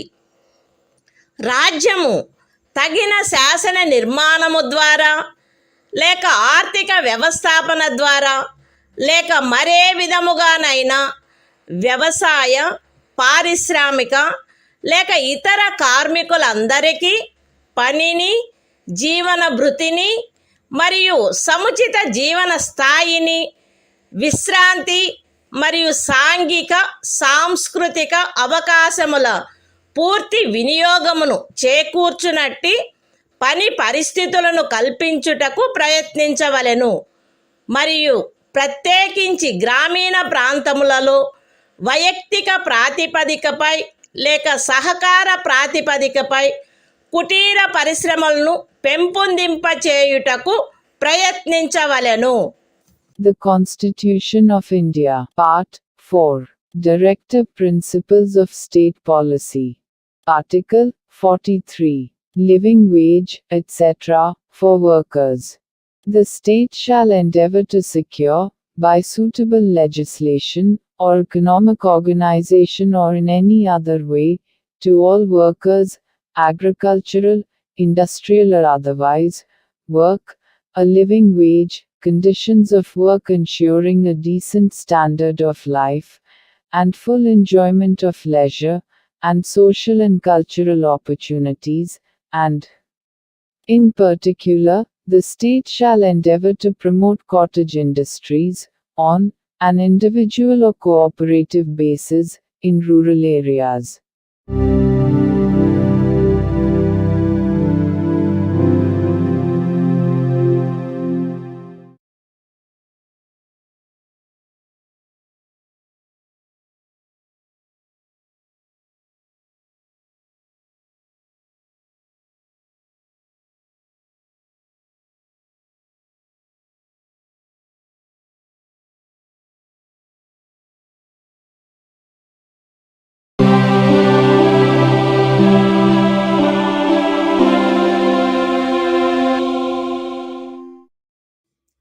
భారత సంవిధానము భాగము 4.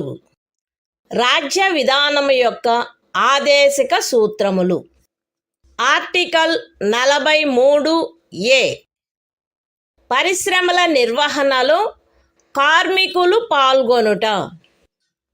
రాజ్యము తగిన శాసన నిర్మాణము ద్వారా లేక ఏదేని ఇతర విధముగా ఏదేని పరిశ్రమలో నిమగ్నమైన సంస్థల వ్యవస్థాపన లేక ఇతర వ్యవస్థల నిర్వహణలో కార్మికులు పాల్గొనున్నట్లు చర్యలు తీసుకొనవలెను. The Constitution of India, Part 4. Directive Principles of State Policy. Article 43A. Participation of workers in management of industries. The state shall take steps, by suitable legislation or in any other way, to secure the participation of workers in the management of undertakings, establishments, or other organizations engaged in any industry.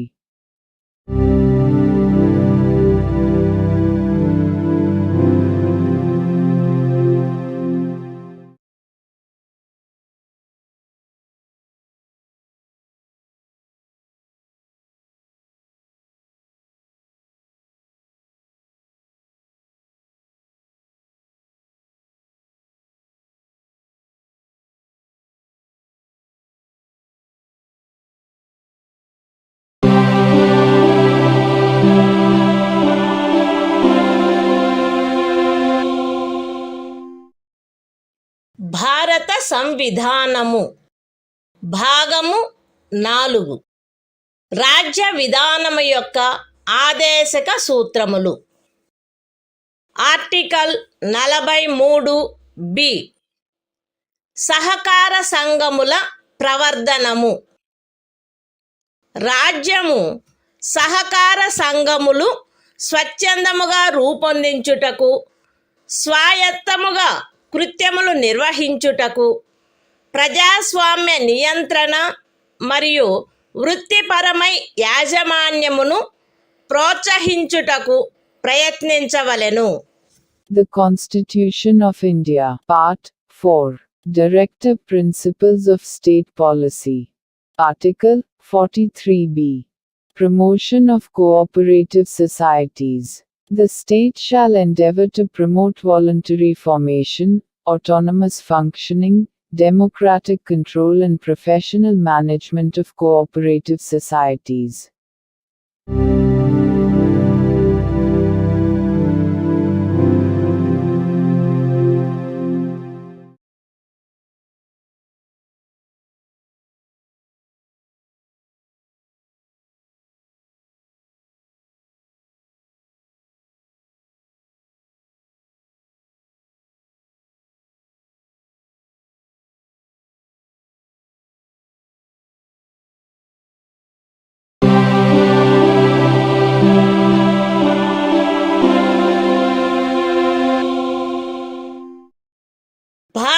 సంవిధానము భాగము 4 రాజ్య విధానము యొక్క ఆదేశిక సూత్రములు.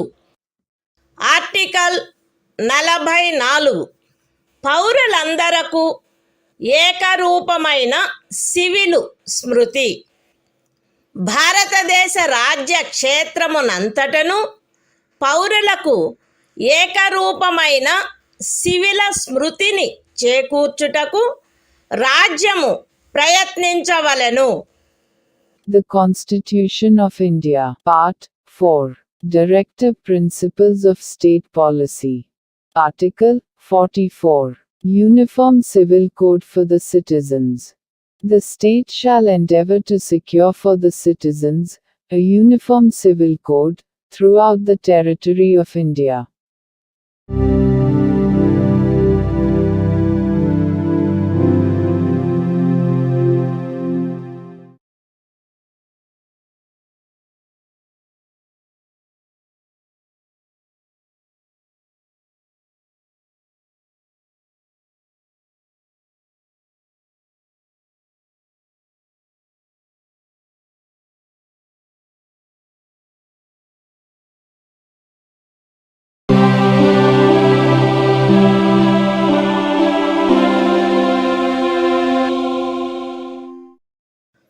భారత సంవిధానము భాగము 4 రాజ్య విధానము యొక్క ఆదేశిక సూత్రములు. Article 45 6 సంవత్సరముల లోపు బాలలందరికీ బాల్య ప్రారంభంలో సంరక్షణ మరియు విద్యను ఏర్పాటు చేయుట.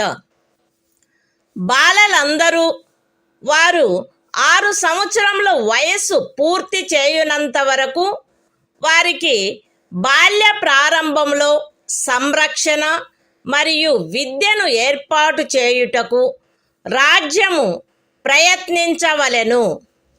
The Constitution of India, Part 4, Directive Principles of State Policy. Article 45. Provision for early childhood care and education to children below the age of 6 years. The state shall endeavor to provide early childhood care and education for all children until they complete the age of 6 years.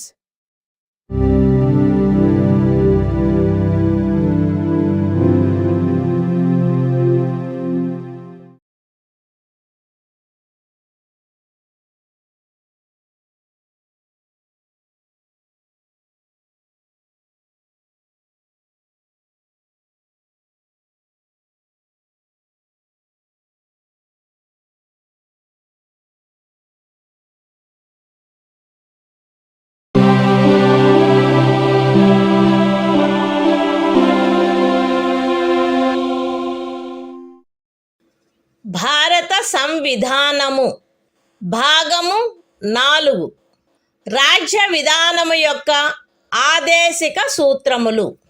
Article 46 అనుసూచిత కులముల, అనుసూచిత జనజాతుల మరియు ఇతర బలహీన వర్గముల యొక్క విద్యా విషయక మరియు ఆర్థిక హితములను పెంపొందించుట.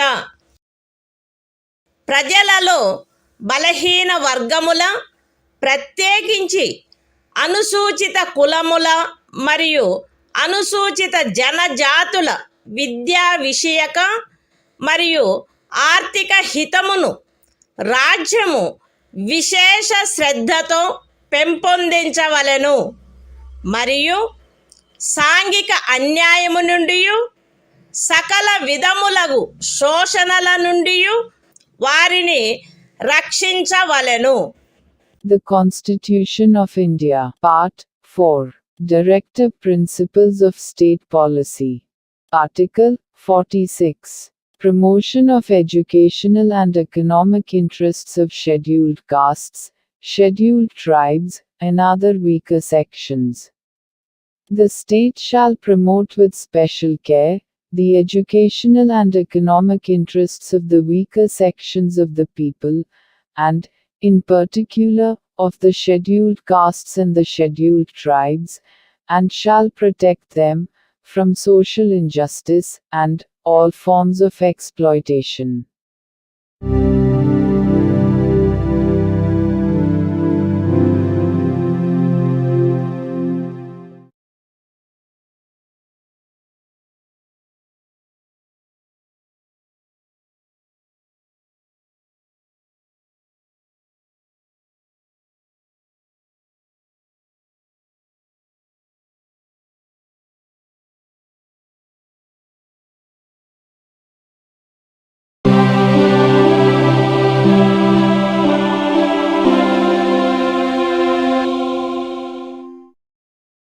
భారత సంవిధానము భాగము 4 రాజ్య విధానము యొక్క ఆదేశిక సూత్రములు. ఆర్టికల్ 47 ఆహార పుష్టి స్థాయిని, జీవన స్థాయిని పెంచుటలో మరియు ప్రజారోగ్యమును మెరుగుపరచుటలో రాజ్యము యొక్క కర్తవ్యము. రాజ్యము ప్రజల ఆహార పుష్టి యొక్క స్థాయిని, జీవన స్థాయిని పెంచుట మరియు ప్రజారోగ్యమును మెరుగుపరుచుట తన ప్రాథమిక కర్తవ్యములలోనివిగా పరిగణించవలెను మరియు ప్రత్యేకించి వైద్య ప్రయోజనములకై తప్ప మద్యపానీయములను మరియు ఆరోగ్యమునకు భంగము కలిగించు ఔషధములను సేవించుటను నిషేధించుటకు రాజ్యము ప్రయత్నించవలెను. The Constitution of India, Part 4, Directive Principles of State Policy. Article 47. Duty of the state to raise the level of nutrition and the standard of living, and to improve public health. The state shall regard the raising of the level of nutrition and the standard of living of its people, and the improvement of public health, as among its primary duties, and, in particular, the state shall endeavor to bring about prohibition of the consumption, except for medicinal purposes, of intoxicating drinks and of drugs, which are injurious to health.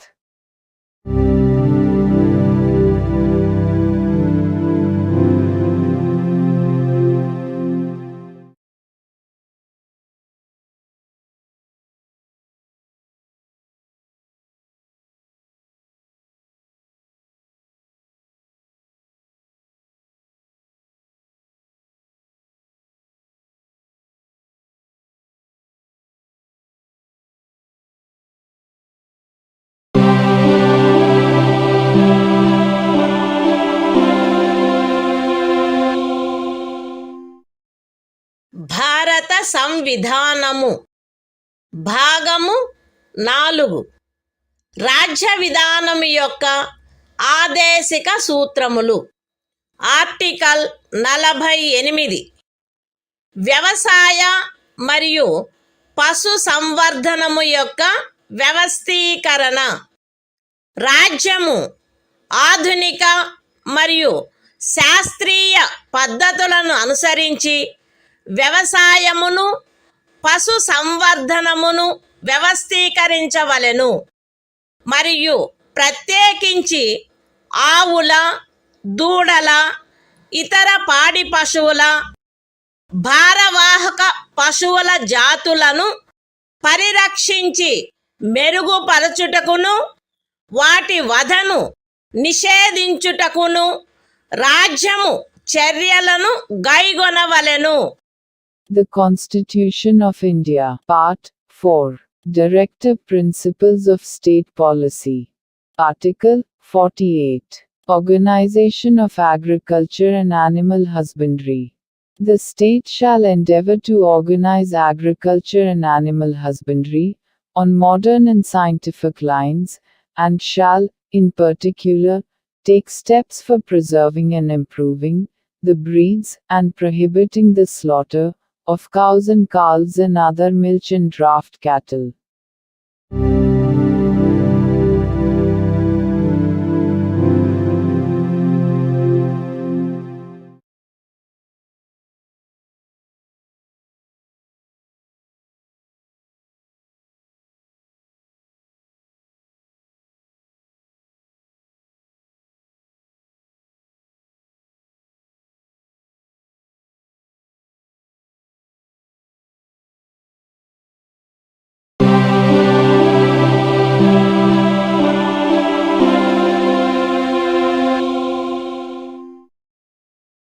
భారత సంవిధానము భాగము 4 రాజ్య విధానము యొక్క ఆదేశిక సూత్రములు.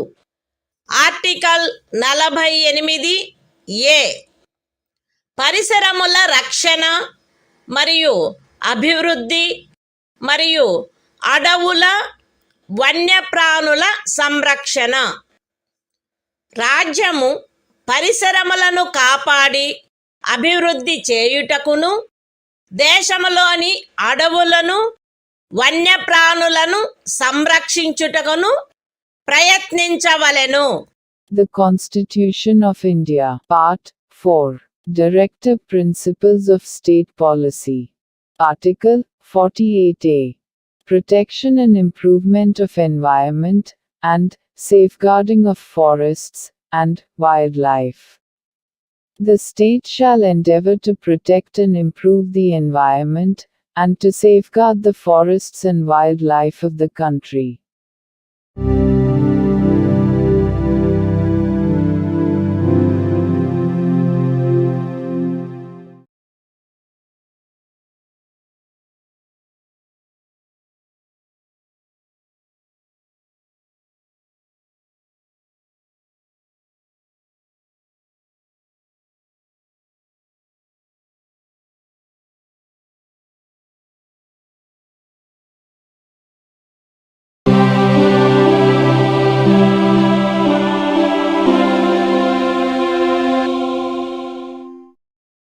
భారత సంవిధానము భాగము 4 రాజ్య విధానము యొక్క ఆదేశిక సూత్రములు.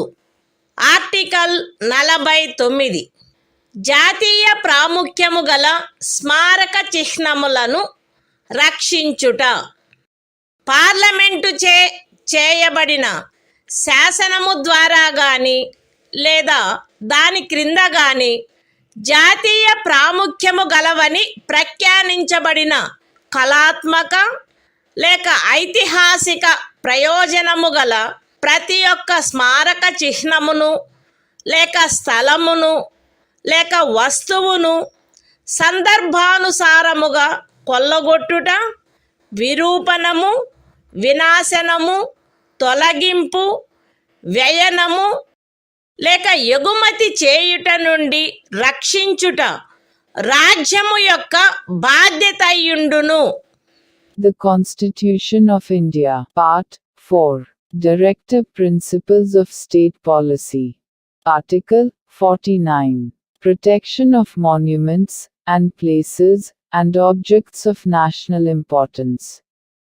It shall be the obligation of the state to protect every monument, or place, or object of artistic or historic interest, declared by or under law made by Parliament to be of national importance, from spoliation, disfigurement, destruction, removal, disposal or export, as the case may be.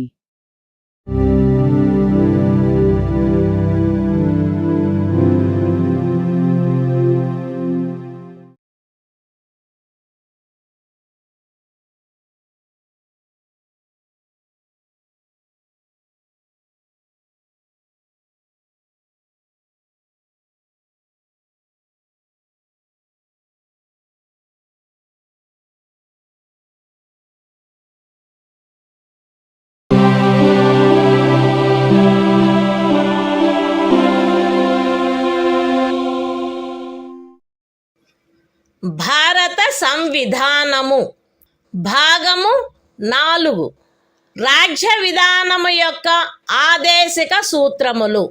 Article 50 న్యాయపాలికను కార్యపాలక వర్గము నుండి వేరుపరుచుట. రాజ్యము యొక్క public సేవలలో న్యాయపాలికను కార్యపాలక వర్గము నుండి వేరుపరుచుటకు రాజ్యము చర్యలను గైగొనవలెను.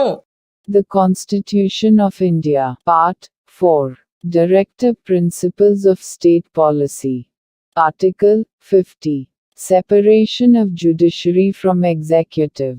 The state shall take steps to separate the judiciary from the executive, in the public services of the state.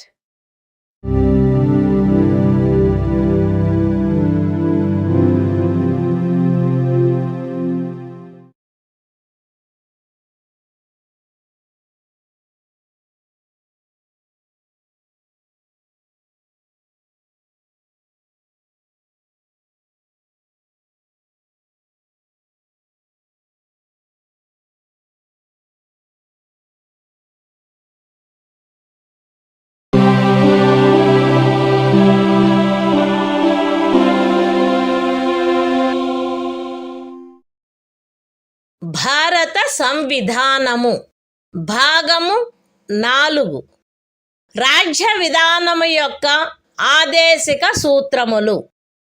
Article 51 అంతర్జాతీయ శాంతి భద్రతలను పెంపొందించుట. రాజ్యము ఈ క్రింది వాటికై ప్రయత్నించవలెను: అంతర్జాతీయ శాంతి భద్రతలను పెంపొందించుట, జాతుల మధ్య న్యాయమైన మరియు గౌరవప్రదమైన సంబంధములను నెలకొల్పుట, సువ్యవస్థిత ప్రజానీకముల పరస్పర వ్యవహారములందు అంతర్జాతీయ శాసనము పట్ల, సంధి బాధ్యతల పట్ల గౌరవమును పెంపొందించుట మరియు అంతర్జాతీయ వివాదముల పరిష్కారము మధ్యవర్తిత్వము ద్వారా జరుగుటను ప్రోత్సహించుట. The Constitution of India, Part 4, Directive Principles of State Policy. Article 51, Promotion of International Peace and Security. The state shall endeavor to a. Promote international peace and security. b. Maintain just and honorable relations between nations. c. Foster respect for international law and treaty obligations in the dealings of organized peoples with one another. And d. Encourage settlement of international disputes by arbitration.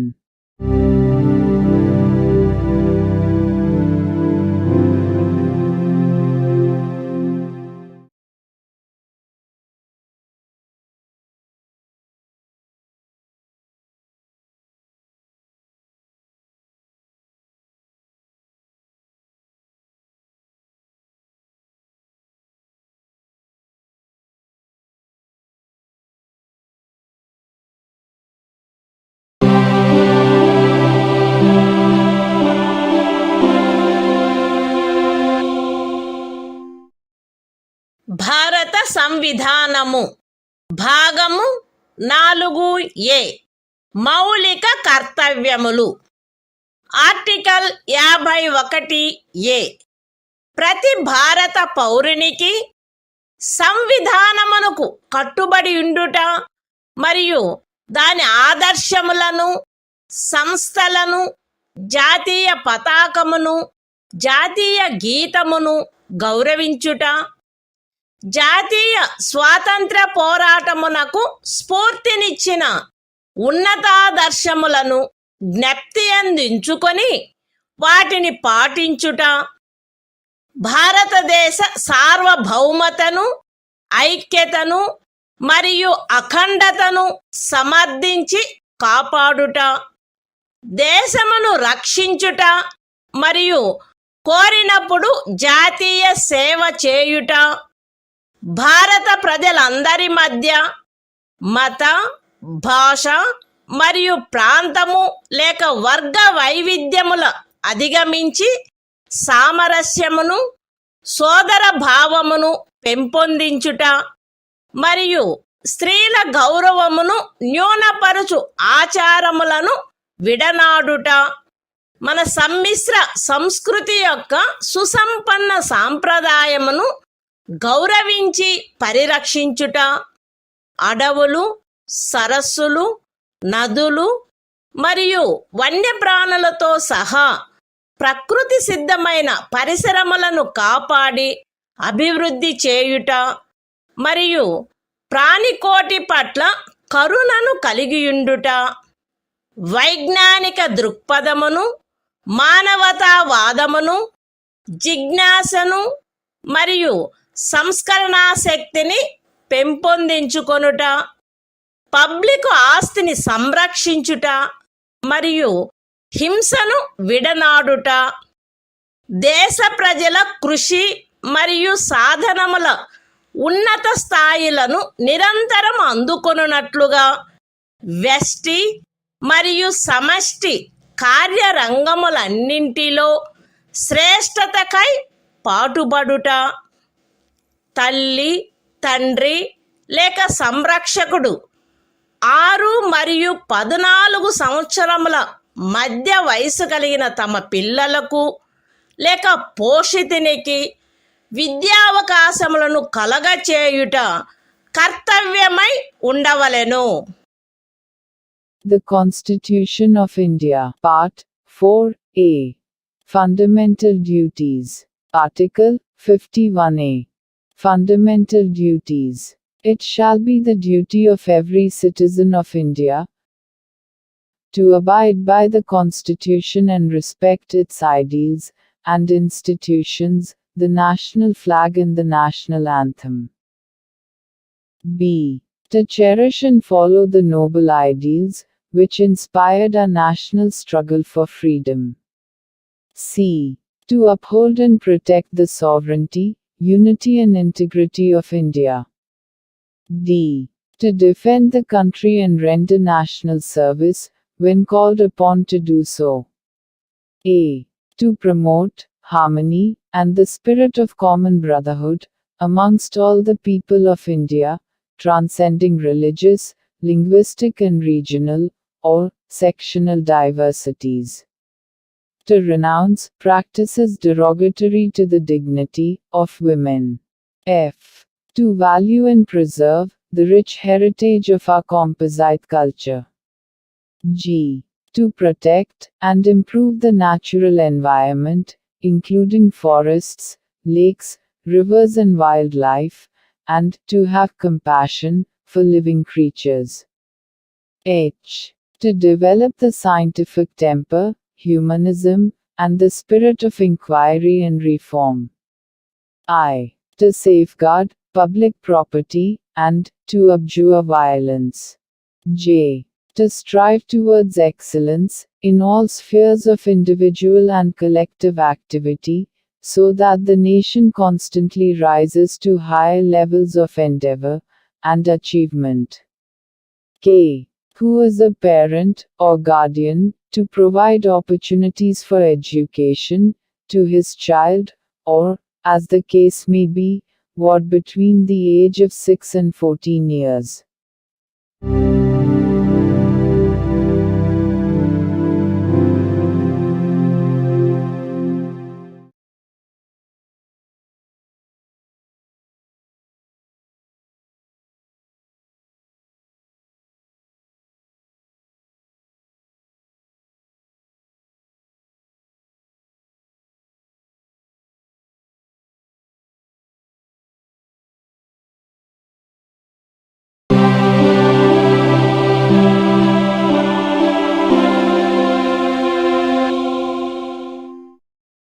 భారత సంవిధానము భాగము 5 సంఘము అధ్యాయం 1 కార్యపాలక వర్గము రాష్ట్రపతి మరియు ఉపరాష్ట్రపతి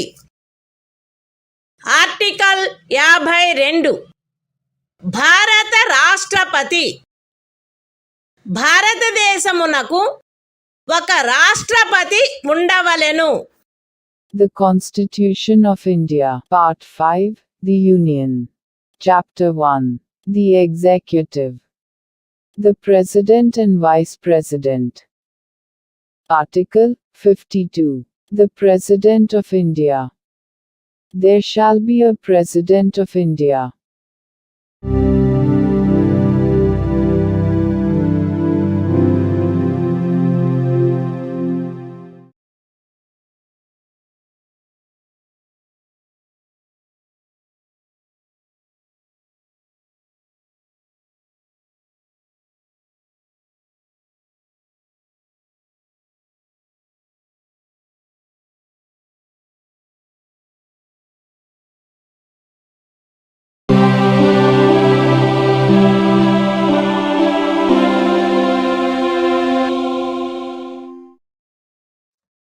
భారత సంవిధానము భాగము 5 సంఘము అధ్యాయము 1 కార్యపాలక వర్గము రాష్ట్రపతి మరియు ఉపరాష్ట్రపతి ఆర్టికల్ 53 సంఘము యొక్క కార్యపాలకాధికారము సంఘము యొక్క కార్యపాలకాధికారము రాష్ట్రపతి యందు నిహితమై ఉండవలెను.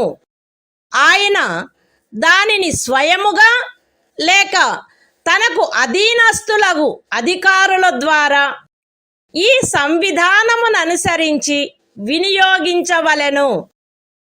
పూర్వగామి నిబంధన యొక్క సాధారణతకు భంగము కలగకుండా సంఘము యొక్క రక్షణ బలములపై సర్వాధిపత్యము రాష్ట్రపతి యందు నిహితమై ఉండవలెను మరియు దాని వినియోగము శాసనము ద్వారా క్రమబద్ధము చేయబడవలెను.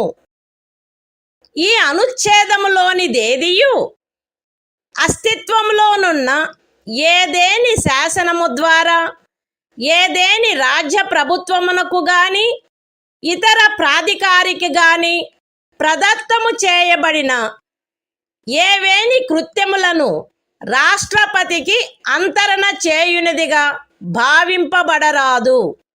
లేక రాష్ట్రపతి మినహా ఇతర ప్రాధికారులకు శాసనము ద్వారా కృత్యములను ప్రదత్తము చేయుట నుండి పార్లమెంటును నివారించదు.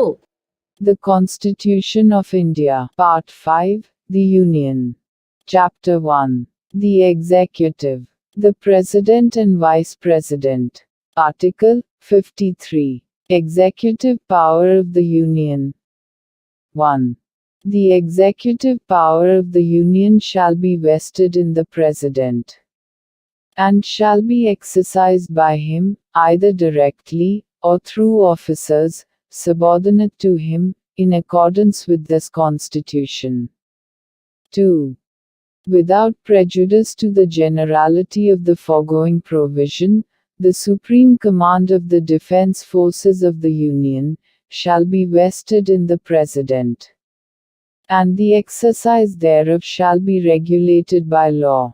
3. Nothing in this article shall be deemed to transfer to the President any functions conferred by any existing law on the government of any state, or other authority, or prevent Parliament from conferring by law functions on authorities other than the President.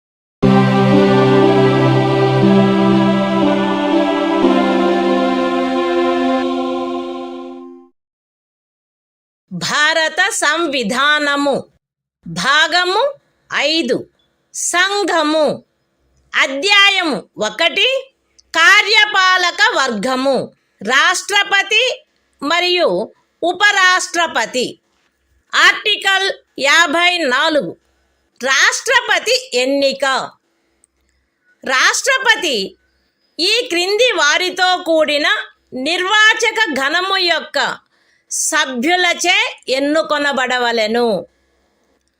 Parliament ఉభయ సదనములోని ఎన్నుకొనబడిన సభ్యులు మరియు రాజ్య శాసన సభలలోని ఎన్నుకొనబడిన సభ్యులు. విశదీకరణ ఈ అనుచ్ఛేదము మరియు అనుచ్ఛేదము 55లోని రాజ్యము అను పదములో ఢిల్లీ జాతీయ రాజధాని రాజ్యక్షేత్రము మరియు పాండిచ్చేరి సంఘ రాజ్యక్షేత్రము చేరియుండును. The Constitution of India, Part 5, The Union. Chapter 1. The Executive. The President and Vice President. Article 54. Election of President. The President shall be elected by the members of an electoral college, consisting of a. the elected members of both Houses of Parliament, and b. the elected members of the legislative assemblies of the states. Explanation. In this article, and in Article 55, state includes the National Capital Territory of Delhi and the Union Territory of Pondicherry.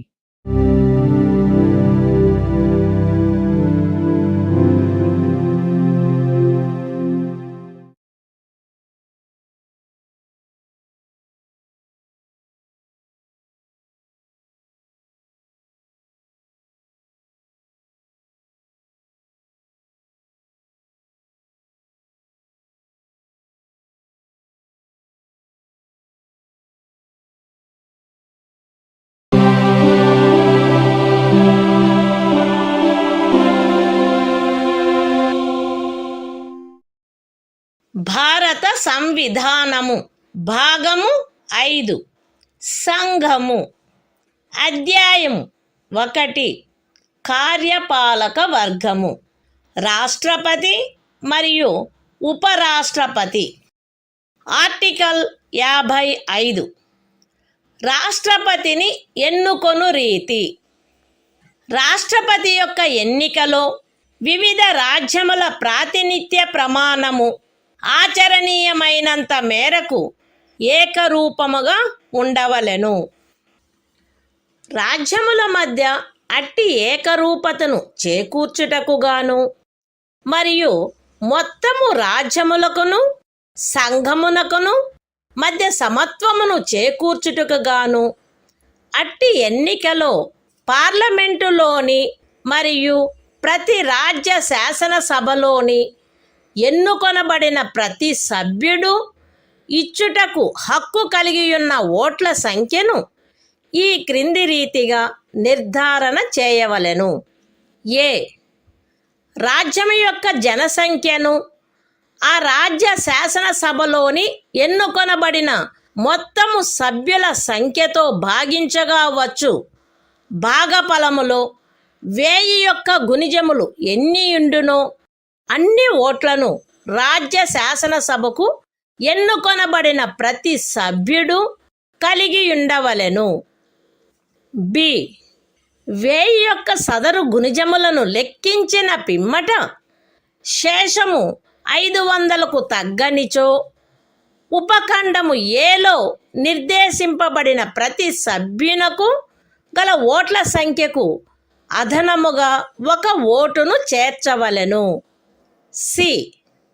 ఉపఖండములు ఏ మరియు బిల క్రింద రాజ్య శాసనసభలోని సభ్యులకు నియతమైన ఓట్ల మొత్తపు సంఖ్యను parliament ఉభయ సదనములో ఎన్నుకొనబడిన సభ్యుల మొత్తము సంఖ్యతో భాగించగా ఏ సంఖ్య వచ్చునో అన్ని ఓట్లను పార్లమెంటు ఉభయ సదనములోని ఎన్నుకోబడిన ప్రతి సభ్యుడు కలిగి ఉండవలెను. సగమునకు మించిన భిన్నమును 1గా పరిగణించవలెను. ఇతర భిన్నములను ఉపేక్షించవలెను.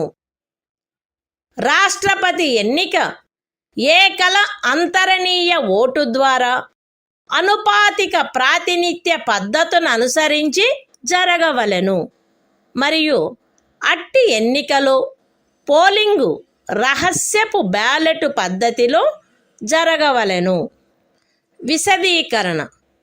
ఈ అనుచ్ఛేదములో జనసంఖ్య అను పదబంధమునకు కడపటిదియు అందుకు సంబంధించిన అంకెలు ప్రచురింపబడినదియు అగు జనగణనతో అభినిశ్చితమైన జనసంఖ్య అని అర్థము.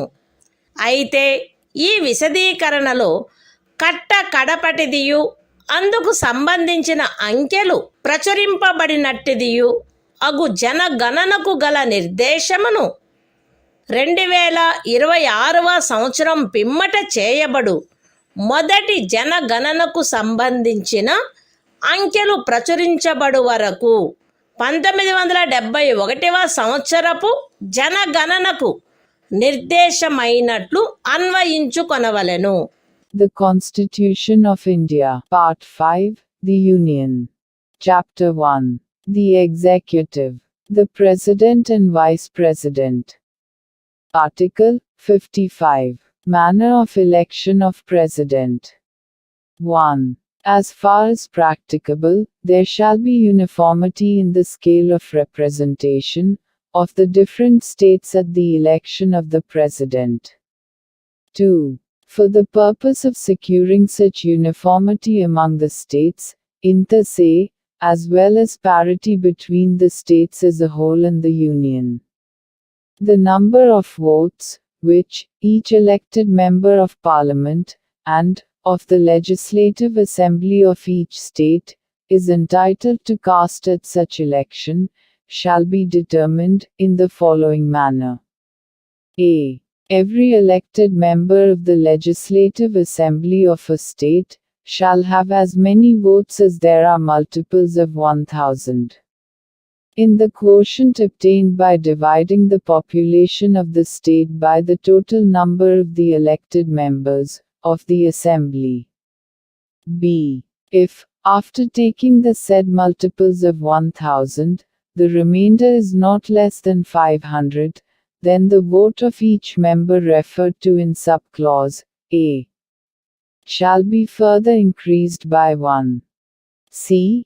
Each elected member of either House of Parliament shall have such number of votes as may be obtained by dividing the total number of votes assigned to the members of the legislative assemblies of the states under subclauses A and B by the total number of the elected members of both houses of Parliament. Fractions exceeding 1/2 being counted as one and other fractions being disregarded. 3. The election of the President shall be held in accordance with the system of proportional representation, by means of the single transferable vote, and the voting at such election shall be by secret ballot. Explanation. In this article, the expression population means the population as ascertained at the last preceding census, of which the relevant figures have been published.